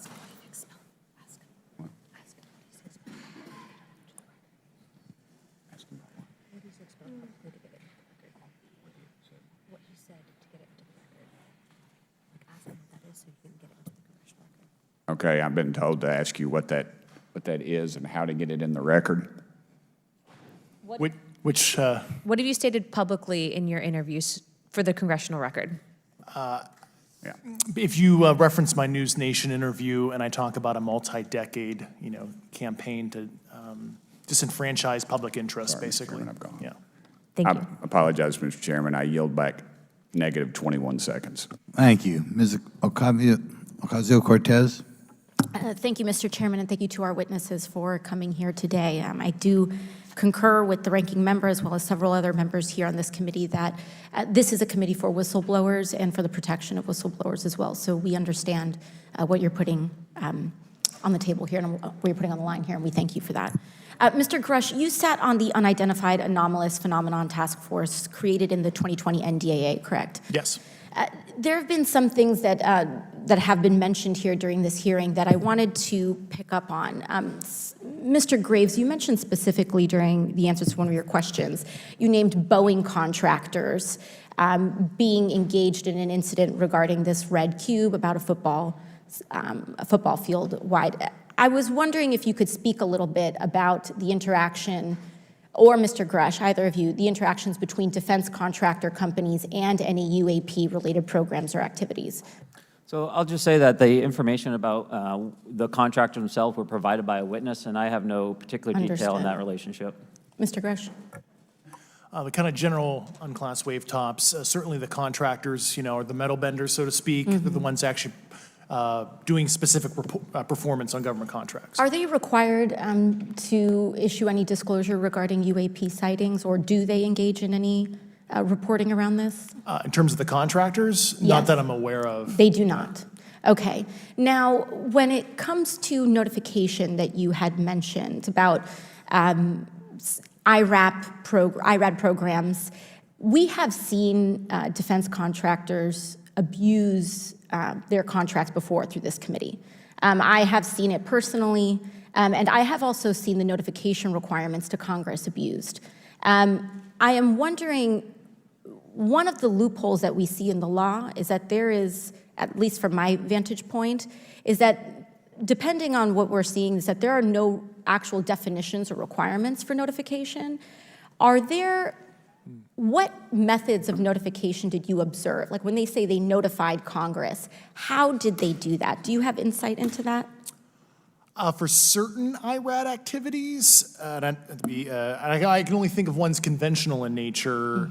Sometimes they flow through certain, I'll just say, SAP programs that have cognizant authority over the Air Force or something, and those are congressionally reported compartments, but IRAD is literally internal to the contractor, so as long as it's money, either profits, private investment, et cetera, they can do whatever they want. To put a finer point on it, when there is a requirement for any agency or company to notify Congress, do they contact the chairman of a committee? Do they get them on the phone specifically? Is this through an email to hypothetically a dead email box? A lot of it comes through what they call the PPR, Periodic Program Review Process, if it's a SAP or Controlled Access Program Equity, and then those go to the specific committees, whether it be the SAS, CAS, HISI. Thank you. I apologize, my time is limited. Mr. Graves, one of your main concerns is that the FAA currently does not have an official process to receive reports of UAP from pilots or others, correct? Correct. And in your experience, what data should the Aero program prioritize for potential collection? We have, location, date, time, but are there other specific characteristics that should be included in these reports? Certainly. I think that there's two categories that would be important. One would be kinematics and understanding the specifics of how the vehicle or objects are moving. And the second would be a more zoomed out approach of being able to look at origin and destination before the incident, as well as getting a better contextual understanding of how these objects are interacting with each other. Thank you.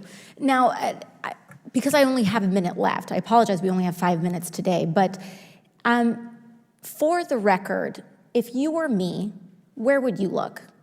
Titles, programs, departments, regions, if you could just name anything. And I put that as an open question to the three of you. I'd be happy to give you that in a closed environment. I can tell you specifically. Thank you. Commander Fravor?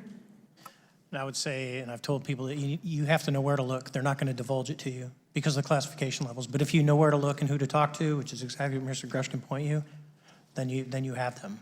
Okay. Mr. Graves? I was an operator, so I was depending on folks like Mr. Grusch to do that homework. Okay. Thank you very much. I yield back to the chair. Mr. Biggs? Thanks, Mr. Chairman. I thank the witnesses for being here today. I'm over here. Thank you so much for being here. I want to get into specifics here, and the reason I'm going to go this way is because you've talked a bit about what I would call misdirection by official U.S. government with regard to UAPs, right? And so I'm going to get to that in a second. But last week, White House NSC spokesman John Kirby stated that UAPs are having an impact on our training ranges and need to be treated as a legitimate issue. Do you concur with his statements? That's for each of you. Yes. Yes. Yes. Okay. Now, having said that, I'm going to take you to specific instances around the Phoenix Valley, because that's where I live. And in '97, we had the famous Phoenix Light case. I don't know if any of you are familiar with that. There were two things that went along with that, and the explanation was military training range off Luke and the Barry Goldwater Range. Do you know anything different other than the official explanation of those lights? Only what's in the public vernacular about it. That was outside the scope of my duties. And if we wanted to, just my question along with my colleague from New York, Ms. Ocasio-Cortez, if we wanted to find out more about that, where would we go to find the files, and who would we address? And are you going to tell me we need to go to a SCIF so you can tell us in a SCIF? I could potentially give you a vector on that. That specific case, I'm familiar with it in terms of public, but I give you a vector in a closed environment, yeah. That would be good, thank you. So if it's true that UAPs are having an impact on training ranges, and this administration considers it to be a legitimate issue, what steps can Congress take to address training range impacts? And I say that having two very large training ranges in my state. And so we'll start with Mr. Graves and going down the panel. Some of the initial procedures have been implemented, such as within the United States Navy, that have a range failure report that gathers information from pilots. I understand that a service-wide reporting mechanism is still pending. However, that would be a great next step, not only for gathering information, but for showing the troops that it is an acceptable topic and reducing the stigma. Okay, please, all of you continue. Yeah, as a recipient of a lot of those training range reports, sometimes we only get contextual kind of oral reporting. It'd be nice if they attached all sensor data and there's a system in place that can handle multiple classifications of data. And that's an issue with the F-35, right? That jet was never built to be an ISR platform. And it's a pain in the, we'll just say butt, to get that data off, so, yeah. Great, thank you. Yeah, I would agree with the previous two, being a user of those training ranges, that the data has to be out there. You have to acknowledge that you're seeing them, and then you have to collect the data. Right now, you get the report, someone says, I saw something, but no one collects the radar data to back it up and do research. Okay. Do you believe that the 2019 classification guidelines for UAPs interferes with the federal government's ability to be transparent with the American people? And do you think we need to be more transparent with the American people? All of you, yeah. I'll say yes to that. Yeah, I'm familiar with at least the UAP Task Force 2019 Security Classification Guide. I think it's fair. I did actually help author that with the director. You got a bias that way then. But I will say, I'll call it a lazy attitude about declassifying videos. I mean, I've seen some of the videos of the recent shoot down, and I saw no reason that couldn't have been released as long as they mask some data. The American people deserve to see that imagery in full motion video. I would think, well, in my opinion, I will say things are overclassified. I know for a fact the video or the pictures that came out in the 2020 report that had the stuff off the East Coast, they were taken with an iPhone off the East Coast. A buddy of mine was one of the senior people there, and he said they were originally classified at TSSCI. And my question to him was, what's TSSCI about these? They're an iPhone Right. literally off the vacapes. That's not TSSCI. So they're overclassified, and as soon as they do that, they go in a vault, and then you all have to look for them. Yeah, so with the overclassification, that may be one way. Are there other ways that the DoD or intelligence agencies are keeping this information from the American people or even from Congress? I think part of that has been not encouraging reporting. If the problem is not something that can be measured, it's not something that's going to be fixed. Okay, very good. Well, I'm out of time, and I thank you, Mr. Chairman, and I yield back. First of all, without objection, Representative Nick Langworthy of New York has waived on the subcommittee for purpose of questioning witnesses at today's subcommittee hearing. And then we go to Mr. Burleson. Thank you, Mr. Chairman. Appreciate you guys coming out today, testifying. Look, I've been here for 6 months, and I'm pretty skeptical. I don't trust anything in this town. And so I think that's because I'm from Missouri. You've got to show me, right? With that being said, there's been a lot of things that have been said in the public, Mr. Grusch, and so I want to get down to, if we can, some specifics, right? So at one point you had said that there has been harmful activity or aggressive activity. Has any of the activity been aggressive, been hostile in your reports? I know of multiple colleagues of mine that got physically injured. And the activity, and I got to by UAPs or by people within the federal government? Both. Okay, so there has been activity by alien or non-human technology and or beings that has caused harm to humans. I can't get into the specifics in an open environment, but at least the activity that I personally witnessed, and I have to be very careful here, because they tell you never to acknowledge tradecraft, right? So what I personally witnessed, myself and my wife, was very disturbing. Okay. One of my constituents actually sent this next question, and I figured I'd ask it since I had the same thought. You've said that the U.S. has intact spacecraft. You said that the government has alien bodies or alien species. Have you seen the spacecraft? I have to be careful to describe what I've seen firsthand and not in this environment, but I could answer that question behind closed doors. Yeah. And have you seen any of the bodies? That's something I've not witnessed myself. Okay, and so with that being said, the other statement that has been made that was intriguing to me it's intriguing because my view has been that we are billions of light years away from any other system. And the concept that an alien species that's technologically advanced enough to travel billions of light years gets here and somehow is incompetent enough to not survive Earth or crashes is something that I find a little bit far-fetched. And with that being said, you have mentioned that there's interdimensional potential. Could you expound on that? Yeah, to answer your first question, and I'm here as a fact witness and expert, but I will give you a theoretical framework, at least to work off, to kind of espouse crashes, regardless of your level of sentience, right? Planes crash, cars crash, n number of sorties, however high, a small percentage are going to end in mission failure, if you will, as we say in the Air Force. And then in terms of multidimensionality, that kind of thing, the framework that I'm familiar with, for example, is something called the holographic principle.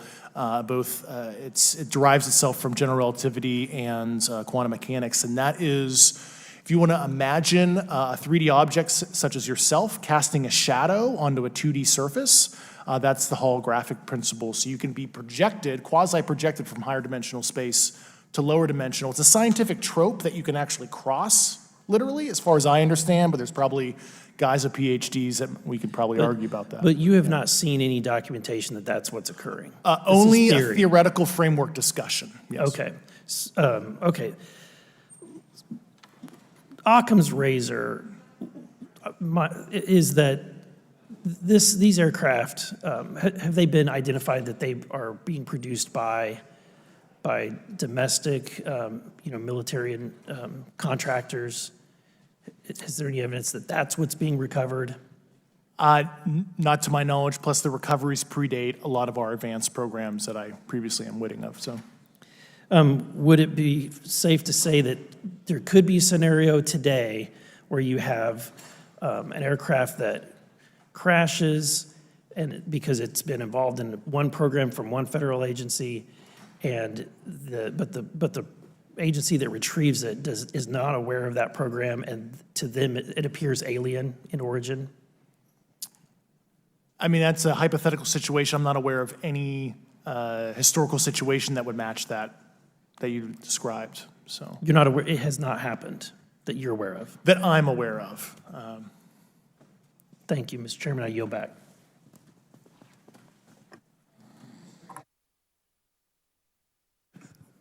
Several months ago, my office received a protected disclosure from Eglin Air Force Base indicating that there was a UAP incident that required my attention. I sought a briefing regarding that episode and brought with me Congressman Burchett and Congresswoman Luna. We asked to see any of the evidence that had been taken by flight crew in this endeavor and to observe any radar signature as well as to meet with the flight crew. We were not afforded access to all of the flight crew. And initially, we were not afforded access to images and to radar. Thereafter, we had a bit of a discussion about how authorities flow in the United States of America, and we did see the image. And we did meet with one member of the flight crew who took the image. The image was of something that I am not able to attach to any human capability, either from the United States or from any of our adversaries. And I'm somewhat informed on the matter, having served on the Armed Services Committee for 7 years, having served on the committee that oversees DARPA and advanced technologies for several years. When we spoke with the flight crew, and when he showed us the photo that he'd taken, I asked why the video wasn't engaged, why we didn't have a FLIR system that worked. Here's what he said. They were out on a test mission that day over the Gulf of Mexico. And when you're on a test mission, you're supposed to have clear airspace. Not supposed to be anything that shows up. And they saw a sequence of 4 craft in a clear diamond formation for which there is a radar sequence that I alone have observed in the United States Congress. One of the pilots goes to check out that diamond formation and sees a large floating, what I can only describe as an orb. Again, like I said, not of any human capability that I'm aware of. And when he approached, he said that his radar went down, he said that his FLIR system malfunctioned, and that he had to manually take this image from one of the lenses, and it was not automated in collection as you would typically see in a test mission. So I guess I'll start with Commander Fravor. How should we think about the fact that this craft that was approached by our pilot had the capability of disarming a number of the sensor and collection systems on that craft? Well, I think this goes to that national security side, and you can go back through history of things showing up at certain areas and disabling our capabilities, which is disheartening. And for us, I mean, like I said, it completely disabled the radar on the aircraft when it tried to do it, and the only way we could see it is passively, which is how he got that image. So I think that's a concern on what are these doing, not only how do they operate, but their capabilities inside to do things like this. And how should we think about 4 craft moving in a very clear formation, equidistant from one another, in a diamond? In all of the phenomenon, perhaps, Mr. Grave, that you've analyzed, have we ever seen multiple craft in a single formation? I have one particular case, and that was during the gimbal incident. The recording on the AT FLIR system shows a single object that rotates. You hear the pilots refer to a fleet of objects that is not visible on the FLIR system, and that was something that I witnessed during the debrief as part of the radar data on the situational awareness page. I would like to add, however, Congressman, there's a small bit of anger, I would say I would feel that those pilots are still facing that difficulty in reporting this topic, and they don't have the tools to be able to mitigate this issue. It just goes to show how serious this is and why this is such an important issue for our pilots and for our nation. It was stated explicitly to me by these test pilots that if you have a UAP experience, the best thing you can do for your career is forget it and not tell anyone. Because any type of reporting, either above the surface or below the surface, does have a perceived consequence to these people, and that is a culture we must change if we want to get to the truth. Mr. Chairman, I would observe that perhaps as we move forward from this hearing, there are some obvious next steps.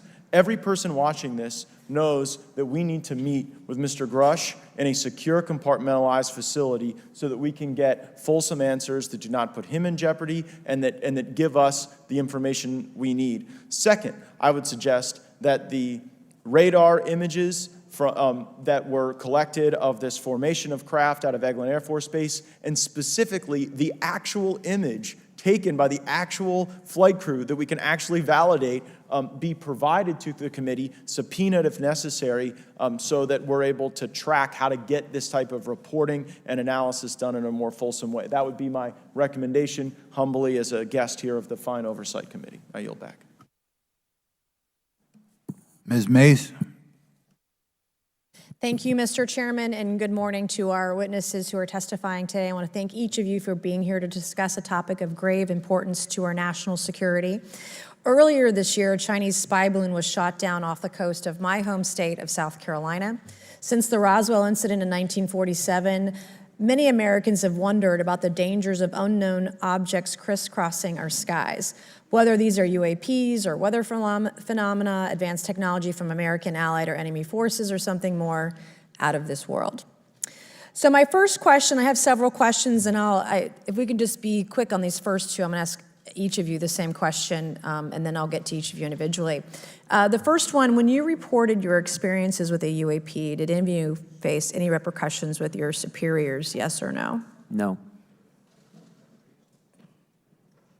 No. I've actually never seen anything personally, believe it or not. So. All right. And then do you believe there's an active disinformation campaign within our government to deny existence of UAPs, yes or no? I don't have an answer to that. As previously stated publicly, yes. I think previously with like Project Blue Book, yes, but currently I don't speak for the United States government. Okay, thank you. I have a few questions for Mr. Graves. What percentage of UAP sightings in your belief go unreported by our pilots? This is an approximation based off of my personal experience speaking with a number of pilots, but I would estimate we're somewhere near 5% reporting perhaps. So like 95% basically don't report seeing UAPs? That's just my personal estimate. In the incident off Virginia Beach, do you believe the Navy took the danger to your aircraft seriously after it was reported? Absolutely. A few questions for Mr. Fravor. As an expert naval aviator, have you ever seen an object that looked and moved like the Tic Tac UAP? No. Did the Tic Tac UAP move in such a way that defied the laws of physics? The way we understand them, yes. Many dismiss UAP reports as classified weapons testing by our own government, but in your experience as a pilot, does our government typically test advanced weapon systems right next to multi-million-dollar jets without informing our pilots? No, we have test ranges for that. It took over 15 years for your encounter with the Tic Tac to be declassified. Do you feel there was a good reason to prevent lawmakers from having access to this footage? No, I just think it was ignored when it happened, and it just sat somewhere in a file. Never got reported. In a drawer. It happens a lot up here.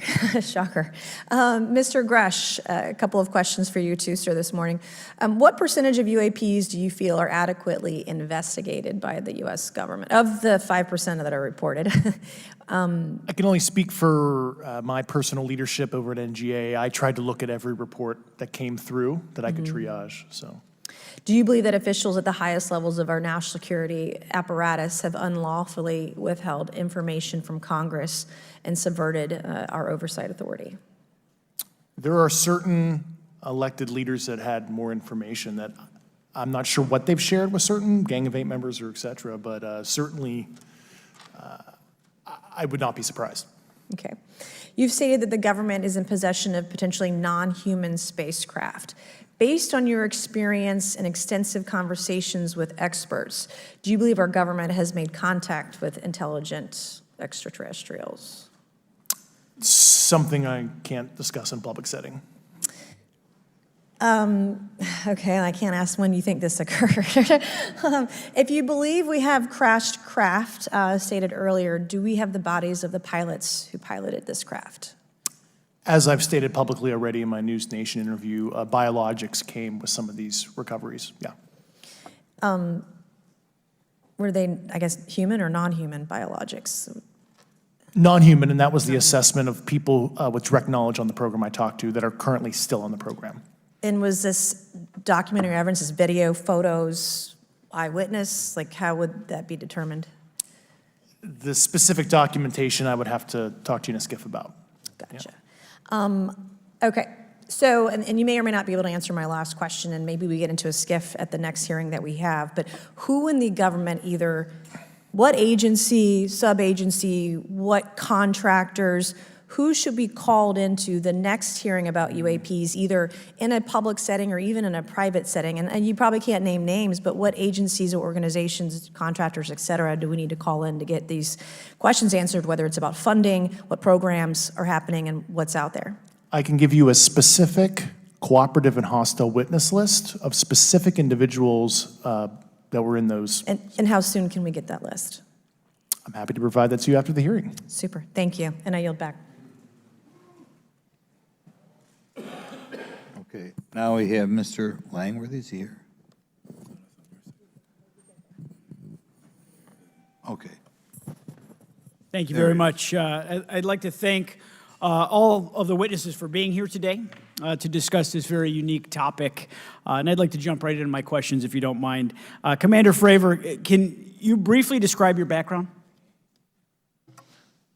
Yeah, I was an enlisted Marine, Naval Academy graduate, Navy, flew for 18 years, got a master's from University of Houston, and I've worked in the private sector for the last, 16 years, 17 years.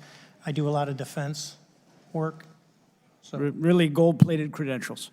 Commander Fravor, we have all seen the floating Tic Tac video that you engaged with on November 14th, 2004. Can you briefly talk about why you were off the coast of San Diego that day? Yeah, we were at a workup with all the battle groups, so we integrate the ships with the carrier, the air wing with the carrier, and we start working. So we were doing an air-to-air defense to hone not only our skills, but those of the USS Princeton when they had been tracking them for 2 weeks. The problem was that there was never manned aircraft airborne when they were tracking them, and this was the first day, and unfortunately, we were the ones airborne and went and saw it.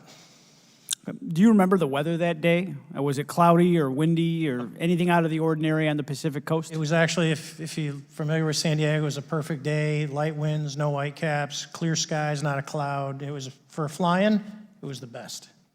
Now, is it true that you saw, in your words, a 40-foot flying tic-tac-shaped object? That's correct. Or for some people that can't know what a tic-tac is, it's a giant flying propane tank. Fair enough. Did this object come up on radar or interfere with your radar or the USS Princeton? The Princeton tracked it, the Nimitz tracked it, the E-2 tracked it. We never saw it on our radars. Our fire control radars never picked it up. The other airplane that took the video did get it on a radar. As soon as it tried to lock it, it jammed the radar, spit the lock, and he rapidly switched over to the targeting pod, which you can do in the F-18. From what you saw that day and what you've seen on video, did you see any source of propulsion from the flying object, including on any potential thermal scans from your aircraft? No, there's none. There's no IR plume coming out. And Chad, who took the video, went through all the EO, which is black and white TV, and the IR modes, and there's no visible signs of propulsion. It's just sitting in space at 20,000 feet. In your career, have you ever seen a propulsion system that creates no thermal exhaust? No.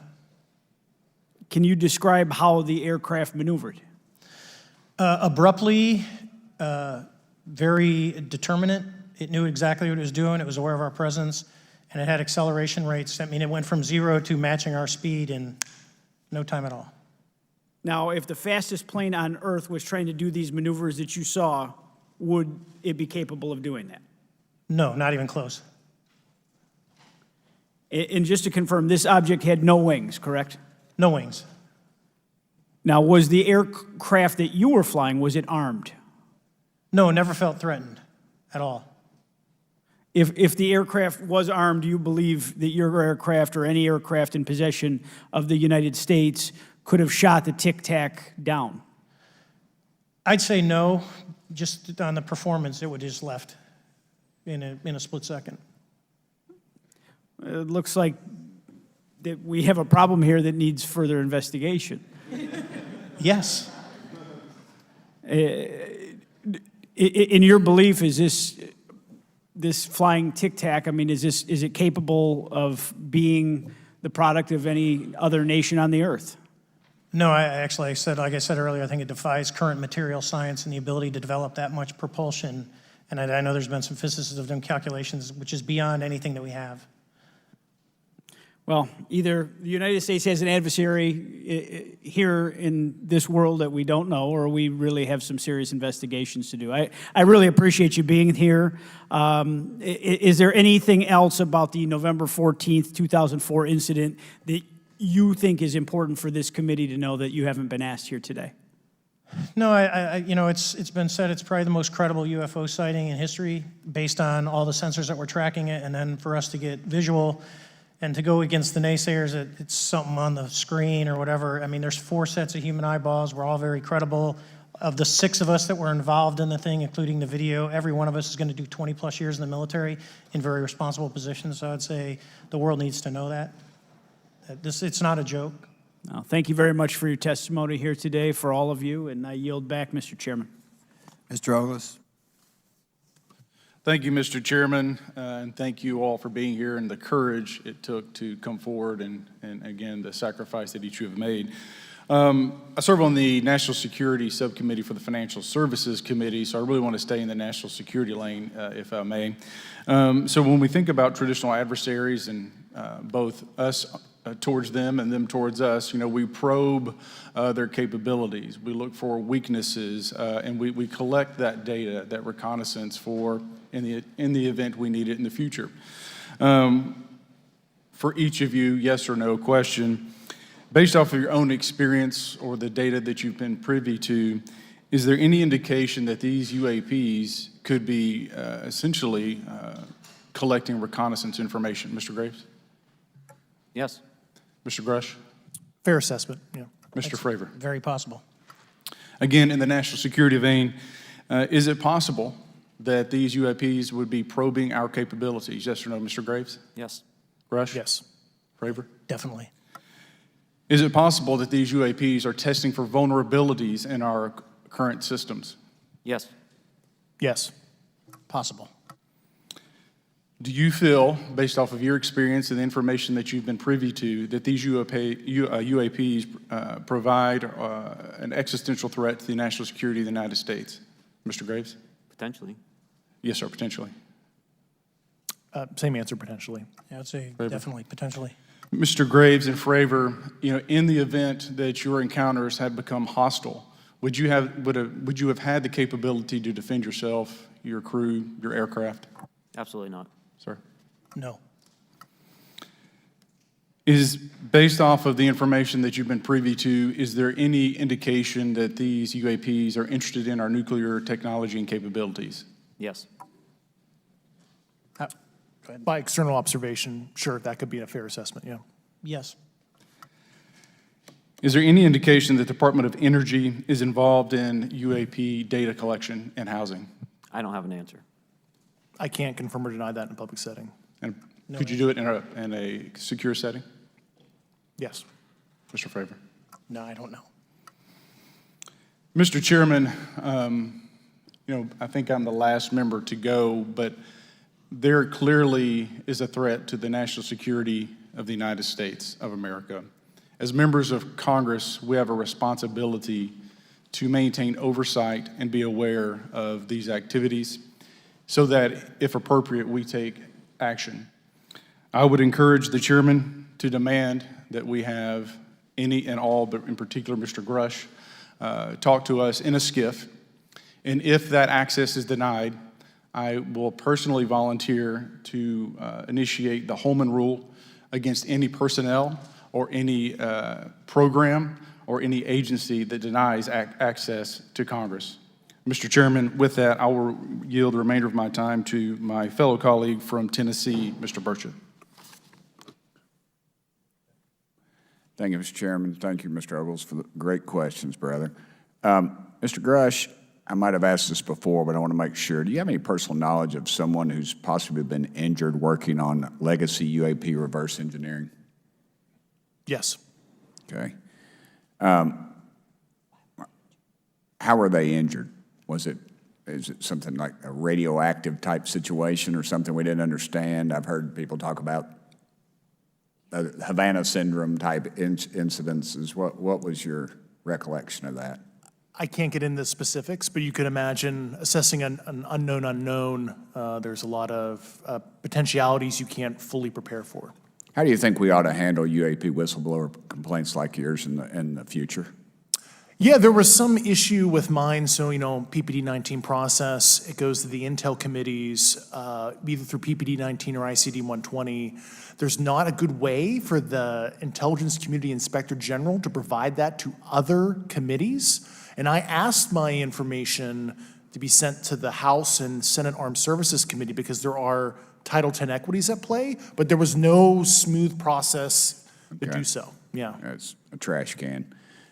Are you aware of any individuals that are participating in reverse engineering programs for non-terrestrial craft?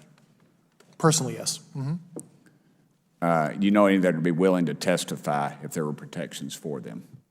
Certainly closed door and assurances that breaking their NDA, they're not going to get administratively punished for so. Yeah. I yield, Mr. Chairman. Thank you. I'm going to do something a little bit out of the ordinary here. We're going to give 3 people a chance at an additional 3 minutes. So Mr. Burchett, do you want to keep going? Why don't you come back to me, Mr. Chairman? Ms. Luna, if she's is she on that list? I'm on the special. Sure. Chairman, I'd like to submit for the record an article by News Nation, and it follows Mr. Grush's full interview for the record. Without objection. Thank you. Mr. Grusch, why is it that you refer to the phenomenon as non-human intelligence? Why deviate from the basis of extraterrestrial life? I think the phenomenon is very complex, and I like to leave an open mind analytically to specific origin. When you say specific origin, are you can you elaborate on that for those that might not? If it's a traditional extraterrestrial origin or something else that we don't quite understand from either a biological or astrophysics perspective, I just like to keep an open mind on what it could be, Okay, and referring to your News Nation interview, you had referenced specific treaties between governments. Article 3 of the Nuclear Arms Treaty with Russia identifies UAPs. It specifically mentions them. To your knowledge, are there safety measures in place with foreign governments or other superpowers to avoid an escalatory situation in the event that a UAP malevolent event occurs? Yeah, you're referring to actual a public treaty in the UN Register. It's funny you mentioned that. Yeah, the Agreement on Measures to Reduce the Risk of Outbreak of Nuclear War signed in 1971. Unclassified treaty, publicly available. And if you cite the George Washington University National Security Archives, you will find the declassified in 2013 specific provisions in the specific red line flash message traffic with the specific codes pursuant to Article 3 and Article, also Situation 2, which is in the previously classified NSA archive. What I would recommend, and I tried to get access, but I got a wall of silence at the White House, was those specific incidents when those message traffic was used. I think some scholarship on that would open the door to a further investigation using those publicly available information. Thank you. And then my last question with 51 seconds remaining. You mentioned white-collar crimes potentially being taking place in regards to a cover-up. Can you please elaborate? I have concerns based on the interviews I conducted under my official duties of potential violations of the Federal Acquisition Regulations, the FAR. Thank you very much, Chairman. I yield the remainder of my time. Okay, we'll go to Mr. Raskin for 3 minutes. Thanks, Mr. Chair, and I thank the witnesses for their endurance and service today. Mr. Fravor, you've described your episode in detail now, and you call it the most credible UFO sighting in history. But I wonder, was this the first time that you encountered a UFO or a UAP in 2004? Yes. And what was your general attitude or perspective on the UFO discussion before that happened? I never felt that we were alone with all the planets out there, but I wasn't a UFO person. I wasn't watching History Channel and MUFON and all that. And have you had experiences or encounters since that happened? No. And so have you formed any general conclusions about what you think you experienced then? Yes, I think what we experienced was, like I said, well beyond the material science and the capabilities that we had at the time, that we have currently, or that we're going to have in the next 10 to 20 years. Very good. Mr. Grusch, you've been able to answer in great detail on certain questions, and then other things you say you're not able to respond to. Can you just explain where you're drawing the line and what's the basis for that? Yeah, based on my DOPSR security review and what they've determined that is unclassified. I see. So you're answering any questions that just call upon your knowledge of unclassified questions, but anything that relates to classified matters you're not commenting on in this context? In an open session, but happy to participate in a closed session at the right level, yeah. Okay. And Mr. Graves, you've said that there are dozens of fellow pilots, military pilots. Are there also commercial pilots who've encountered the same kind of sightings that you described before? They are similar. Commercial pilots have less range and less sensors to be able to reach out and look for objects over wide swaths of airspace. And so pilots are seeing them, commercial pilots are seeing them, and they're typically closer, and the range of what they're seeing is pretty large. What is the most vivid, concrete sighting with the naked eye of the objects that you described before, the cube-like objects? Certainly. I think the most vivid sighting of that would have been near midair that we had at the entrance to our working area. One of these objects was completely stationary at the exact entrance to our working areas, not only geographically, but also at altitude. So it was right where all the jets are going, essentially, on the eastern seaboard. The two aircraft flew within about 50 feet of the object, and that was a very close visual sighting. And you were in one of the aircraft? I was not. I was there when the pilot landed. He canceled the mission after, and I was there. He was in the ready room with all his gear on, with his mouth open, and I asked him what the problem was, and he said he almost hit one of those darn things. He said he was 50 feet away from it? Yes, sir. And his description of the object was consistent with the description you gave us before? A dark gray or a black cube inside of a clear sphere. Inside of a clear sphere? Yes. And with no self-evident propulsion system? No wings, no IR energy coming off of the vehicle, nothing tethering it to the ground. And that was primarily what we were experiencing out there. I'm over time. Thank you very much for your service, and I yield back to you, Mr. Chairman. Very good. Mr. Burchett? Thank you, Mr. Chairman. This is for all three of y'all, starting with Mr. Graves. Why did you come forward on this issue? I came forward because I felt that my colleagues did not have a way to mitigate this safety threat, and I wanted to help them. I was trained as an aviation safety officer by the Navy, and this it just felt right. I felt like I had to help the folks that were still flying and dealing with this. Mr. Grusch? Purely a sense of duty. My first sworn oath when I was a cadet 18 years ago, and I still uphold that even out of the uniform. Commander? I was pestered by a friend, and I asked why, and he said, "You're the one person that they can't discredit, and you'll add credibility to the New York Times article." And so after about 6 times, I said, "Okay." Honest. Yeah. This town isn't made, unfortunately, by people like y'all. We thank y'all. And I do want to also thank the people in the audience and the people that are watching this that can't be, people all over the world that have kept this issue alive. You've endured criticism and derogatory remarks, and we're trying to get to the bottom of it. And so God bless y'all. Thank y'all so much. We really appreciate you guys and gals.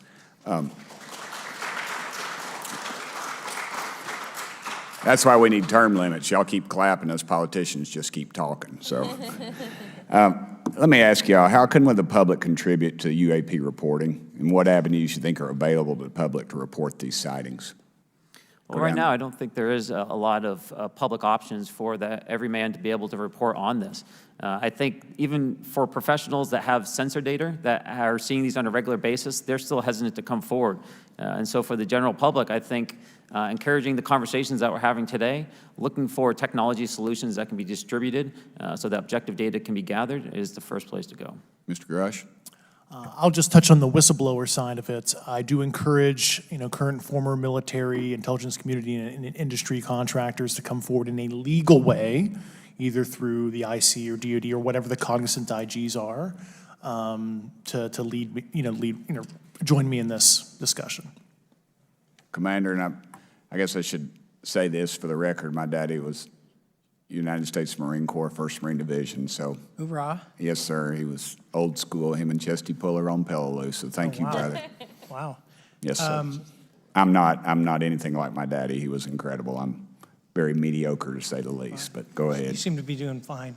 Yeah. For me, I was an accident investigator, so the biggest thing that you learn, and I think that witnesses need to do is, one, don't try and make the fish bigger than it was. Stick to the facts, write it down, and don't speculate what you think it is because it will sway your decision. Just write the facts down. We can get all the facts together and we can start to investigate and get a real honest story instead of it was this big. Thank you all, and I want to thank everybody. We made history today. Mr. Chairman, I yield. Thank you much, Mr. Garcia. Thank you. I know now we're going to be making some closing remarks, and so I just wanted to say a few things. First, to our witnesses, I want to thank all of you for being here with us today. I know that it takes a lot of courage. You're telling really important information to this committee, and I just want to thank you also for all three of you, your service to our country. I also want to just note that today's hearing was both important but also serious, and I want to thank our subcommittee chairman, Mr. Grothman, I think for running a very fair and substantive hearing. I do want to thank the committee staff on both sides for the amount of work that it took to put this hearing in place, and certainly to all the members that have been involved in this issue prior to the hearing. I also want to note for our witnesses and for the public that I'm a freshman member of Congress, and I've only been here for 7 months, but this is by far the most bipartisan conversation and discussion that I have seen happen in the Congress. And I think that a topic of this significance as it relates to our national security, as it relates to information that we're trying to gather for the American public, does bring people together, and I think that's been really great to see. I think it's also important to note for the public, today in our hearing, we had on our side also both our full ranking member, which is Mr. Raskin, and our vice ranking member, which is Ms. Ocasio-Cortez, both here at our hearing. I think it shows the importance and seriousness that our side of the aisle is taking to this important hearing, but also to the broader issue as it relates to working with our Republican counterparts on this committee. I want to additionally add that I think it's really important that we have and continue these discussions and these hearings. Clearly, there's a lot of information that we don't know, but it's also very clear that we have to continue our investigation and accountability on asking the right questions and ensuring that they're part of the public record. One thing that was important today is some folks might wonder, why are we asking questions that might already be out there or that have been asked before? It's important that they're asked and put into the public record as it relates to this committee. And so I want to thank you for, answering some questions multiple times. I know, not just in maybe meetings you had with some members, but also here in the public. Let me also just add an additional note that it's important also that our friends in the media and those that are not just reporting on this hearing, but that have reported on this topic and that may in the future, the media has an important role in this process. And it's very important that the media engages, does independent investigation, and reports on not just what happened today, but what they see independently as what is happening around UAPs in the broader community. That is also an important public benefit that we have in trying to get the information and the facts as it relates to this. Let me also just say finally that as a teacher and an educator and a longtime teacher and researcher, that I also really believe in following facts, in doing your homework, and in making sure that you follow science as we try to get as most information as possible. And so I want to thank you all for agreeing to do that today. Transparency is a cornerstone of government. We live in a vast galaxy, a lot of unanswered questions, and thank you all for being here today. Mr. Chairman. Thank you. I'd like to one more time thank Mr. Burchett and Ms. Luna for bringing this to our attention. It's a topic that has interested me since I was in school. It was a very illuminating hearing. Obviously, I think several of us are going to look forward to getting some answers in a more confidential setting. I assume some legislation will come out of this.